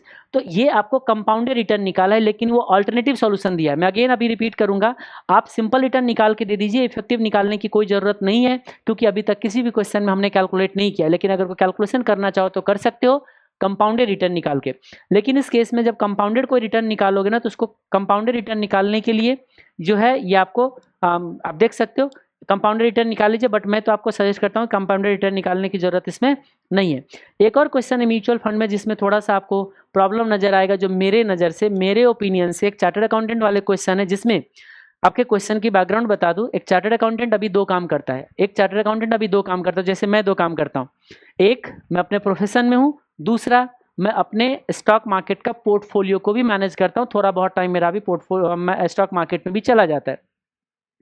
मैंने क्या सोचा, ये मान लीजिए मेरा ही कहानी है, मैं अभी दो काम करता हूँ। दो काम क्या करता हूँ, मैं अभी कुछ टाइम देता हूँ अपने प्रोफेशन के लिए, और कुछ टाइम देता हूँ मैं अपनी मार्केट के लिए, जो कि मेरे पास पोर्टफोलियो है, उस पोर्टफोलियो को मैनेज करने के लिए, क्योंकि मुझे न्यूज़ देखना होता है, मुझे उसके बैकग्राउंड चेक करना होता है, किस तरीके का मैनेजमेंट को इशू तो नहीं चल रहा है, उसका एनुअल रिपोर्ट कैसा आया, फाइनेंशियल स्टेटमेंट कैसा है, वो देखते हैं, तो उसमें भी टाइम चाहिए होगा। तो ये सिचुएशन हमारे सामने है। ओके, जस्ट अ मिनट, ये हम अगर आ जाए यहाँ पे, ये क्वेश्चन है हमारा क्वेश्चन नंबर 6 का सी। तो क्वेश्चन नंबर 6 के सी पे अगर हम लोग आ जाए यहाँ पे, तो क्वेश्चन नंबर 6 का ए, 6 का बी एंड 6 का सी, ये देखिए, ये हमारा अभी का फिलहाल का सिचुएशन है। अगर आप अग्री करते हो तो देखिएगा, मैं आपको बता दूंगा हम यहाँ पे क्या है। मैं अभी आपको बताता हूँ मेरा ओपिनियन, जो मैं क्या कहता हूँ, ठीक है। अब मैं कहता हूँ कि देखो, मेरा करंट पोजीशन ये है कि मैं 10 घंटे काम करता हूँ, जिसमें से 9 आवर्स मैं अपने प्रोफेशन में देता हूँ, ये रहा मैं अपने प्रोफेशन में देता हूँ, और 1 आवर मैं पोर्टफोलियो को मैनेजमेंट में देता हूँ। क्योंकि क्वेश्चन के अंदर बोला गया है कि हमारे पास जितना टाइम है, उसमें से 10% टाइम जो होते हैं ना, हम स्पेंड करते हैं पोर्टफोलियो वैल्यू पे इतना, and now he is spending 10% of his in time to manage his portfolio. मैं अपने टाइम का 10% देता हूँ। मान लीजिए मेरे पास 10 आवर्स है अगर, तो 10 घंटे का मैंने 10% यानी कि 1 आवर पोर्टफोलियो को मैनेजमेंट में देता हूँ, और 9 आवर में किस में देता हूँ, प्रोफेशन में। और क्वेश्चन में बोला गया कि प्रोफेशन में हम क्या कर रहे हैं, 40 लाख का इनकम जनरेट कर रहे हैं। हम प्रोफेशन से कितना इनकम जनरेट कर रहे हैं, 40 लाख का इनकम जनरेट कर रहे हैं, ठीक है। अब आगे क्या कहते हैं क्वेश्चन के अंदर, मेरा मूड है कि मैं प्लान कर रहा हूँ कि मैं पोर्टफोलियो खुद ना मैनेज करूं। ये मैं खुद मैनेज नहीं करता, मतलब मैं इसमें टाइम ही नहीं देता। ये दे देता हूँ मैं म्यूचुअल फंड को। मैं म्यूचुअल फंड को बोलता हूँ तू मेरे पोर्टफोलियो को मैनेज कर दे, और मेरा जो टाइम यहाँ से बचेगा, ये जो 1 घंटे, ये मैं लगा दूंगा प्रोफेशन में। तो इससे क्या हो जाएगा, मेरा इनकम बढ़ जाएगा। ध्यान से सुनिएगा, जो मैं 9 आवर्स अपने प्रोफेशन में लगाता था तो मैं 40 लाख इनकम जनरेट करता था। तो मैं अब अगर अपने प्रोफेशन में 10 आवर्स दूंगा तो मेरा इनकम तो क्या होगा, ज़्यादा होना चाहिए। तो कितना ज़्यादा होना चाहिए, तो हमने यहाँ पे निकाला कि देखो मैं 9 आवर्स देके अगर 40 लाख का इनकम जनरेट करता था तो 10 आवर लगा के मैं कितना इनकम जनरेट करूंगा, तो 4.44 लाख का इनकम जनरेट करना है। ये मेरा मानना है। अगर आपको लगता है मेरे सोच अगर गलत है तो आप कमेंट करके जरूर लिखिए कि हाँ सर आप यहाँ पे गलत हो और क्यों मैं गलत हूँ। बात समझ में आ गई? ओके, चलिए वापस आइए। बट इंस्टीट्यूट का मानना है कि नहीं नहीं, ये 4.44 लाख नहीं आएगा। वो क्या कहता है, देखो जी, हम पहले कितना कमाते थे, 40 लाख। हम कितना टाइम देते थे स्टॉक मार्केट में, 10%। अब वो 10% इसमें डालेंगे तो इसका 10% हम क्या करेंगे, अपना इनकम बढ़ा लेंगे, यानी कि 4 लाख से आपका इनकम बढ़ जाएगा। ये तो तब होता ना जब आप पहले प्रोफेशन में 100% दे रहे होते, और उस 100% का इसमें से 10% होता, तब होता ना। बट पहले तो हम उसी में से मैनेज कर रहे थे। तो आप देख लीजिए, मेरे ओपिनियन जो था वो 4.44 लाख होना चाहिए। ICAI का ओपिनियन है कि नहीं, जो हम पहले 40 लाख कमाते थे तो अब हम 10% टाइम बचाएंगे तो हम 10% इनकम बढ़ा लेंगे तो हमारा 4 लाख हो जाएगा। सीधा मोटा मोटा कैलकुलेशन करा हुआ है, जो कि मेरे ओपिनियन में क्या है, यहाँ पे गलत है। ICAI calculation to increase in professional income is not correct, ये डिस्क्लेमर है। अब रहा सवाल कि हम एग्जाम में इस प्रॉब्लम को कैसे फेस करेंगे। वैसे मैंने आपको यहाँ पे भी सॉल्यूशन दे रखा होगा, ऊपर या नीचे कहीं पे, ये रहा, ये देख रहे हो, ये ICAI का सॉल्यूशन है। पर्सनल अर्निंग, ये देखो यहाँ पे इंस्टीट्यूट ने सीधा 40 का 4% ले लिया होगा। कहाँ गए कहाँ गए कहाँ गए, mister Alex, portfolio value, annual professional income 4, और ये देख रहे हो एडिशनल इनकम, ये रहा 4 लाख का, ये ले लिया है, जो कि मेरे हिसाब से 4.44 होना चाहिए। बाकी कहीं पे भी मेरा ओपिनियन इंस्टीट्यूट के सॉल्यूशन से डिफर नहीं करता है। इंस्टीट्यूट का सॉल्यूशन और हमारा सॉल्यूशन सही है। ये मैंने आपको सजेस्टेड से उठा के ला के दिया है, जो कि ये सजेस्टेड है ना नवंबर 2020 का 19 का, वहाँ से। इसमें क्या लिखा है, adviser income mister captain adviser profession ये, ठीक है कोई बात नहीं, वापस आइए। तो ये था, ये मेरा ओपिनियन था। तो हाँ, एग्जाम में क्या करें अब इस केस में, मेरा तो मानना है 2 सॉल्यूशन दे के आइएगा। क्या पता अगले बार जो सजेस्टेड आ जाए उसमें 4.44 ले ले, और आप 4 दे के आ जाओगे और अगले बार गलती से सजेस्टेड में आ गया तो फिर मार्क्स नहीं देगा, फिर क्या करोगे। तो इसका मतलब ये हो गया कि आप दोनों सॉल्यूशन दे दीजिए, ज़्यादा टाइम नहीं लगेगा, मुश्किल से विदिन 5 मिनट्स में होने वाला क्वेश्चन है। तो दोनों सॉल्यूशन दे के आइए। ये मिस्टर एलेक्स चार्टर्ड अकाउंटेंट वाले क्वेश्चन, ठीक है। पहला पार्ट में तो कोई दिक्कत ही नहीं, सेकंड पार्ट में तो ये भी हमारा हो जाता है। तो इसके साथ मेरे हिसाब से इसी के साथ जो है हमारा पोर्टफोलियो म्यूचुअल फंड का भी क्वेश्चन जो है वो कवर हो जाता है।